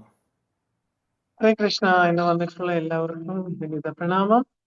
നമുക്ക് വൈൻഡപ്പ് ചെയ്യാം. വംശകൽപ്പത്തരുപേക്ഷിത കൃപാ സിന്ധു കോടി വൈഷഭ്യക്ക് ഹരേ കൃഷ്ണ. സ്വാമിക്ക് ജയ. ഹരേ കൃഷ്ണ. ഹരേ കൃഷ്ണ. Thank you. കൃഷ്ണ. ഹരി ബോൾ. ഹരേ കൃഷ്ണ.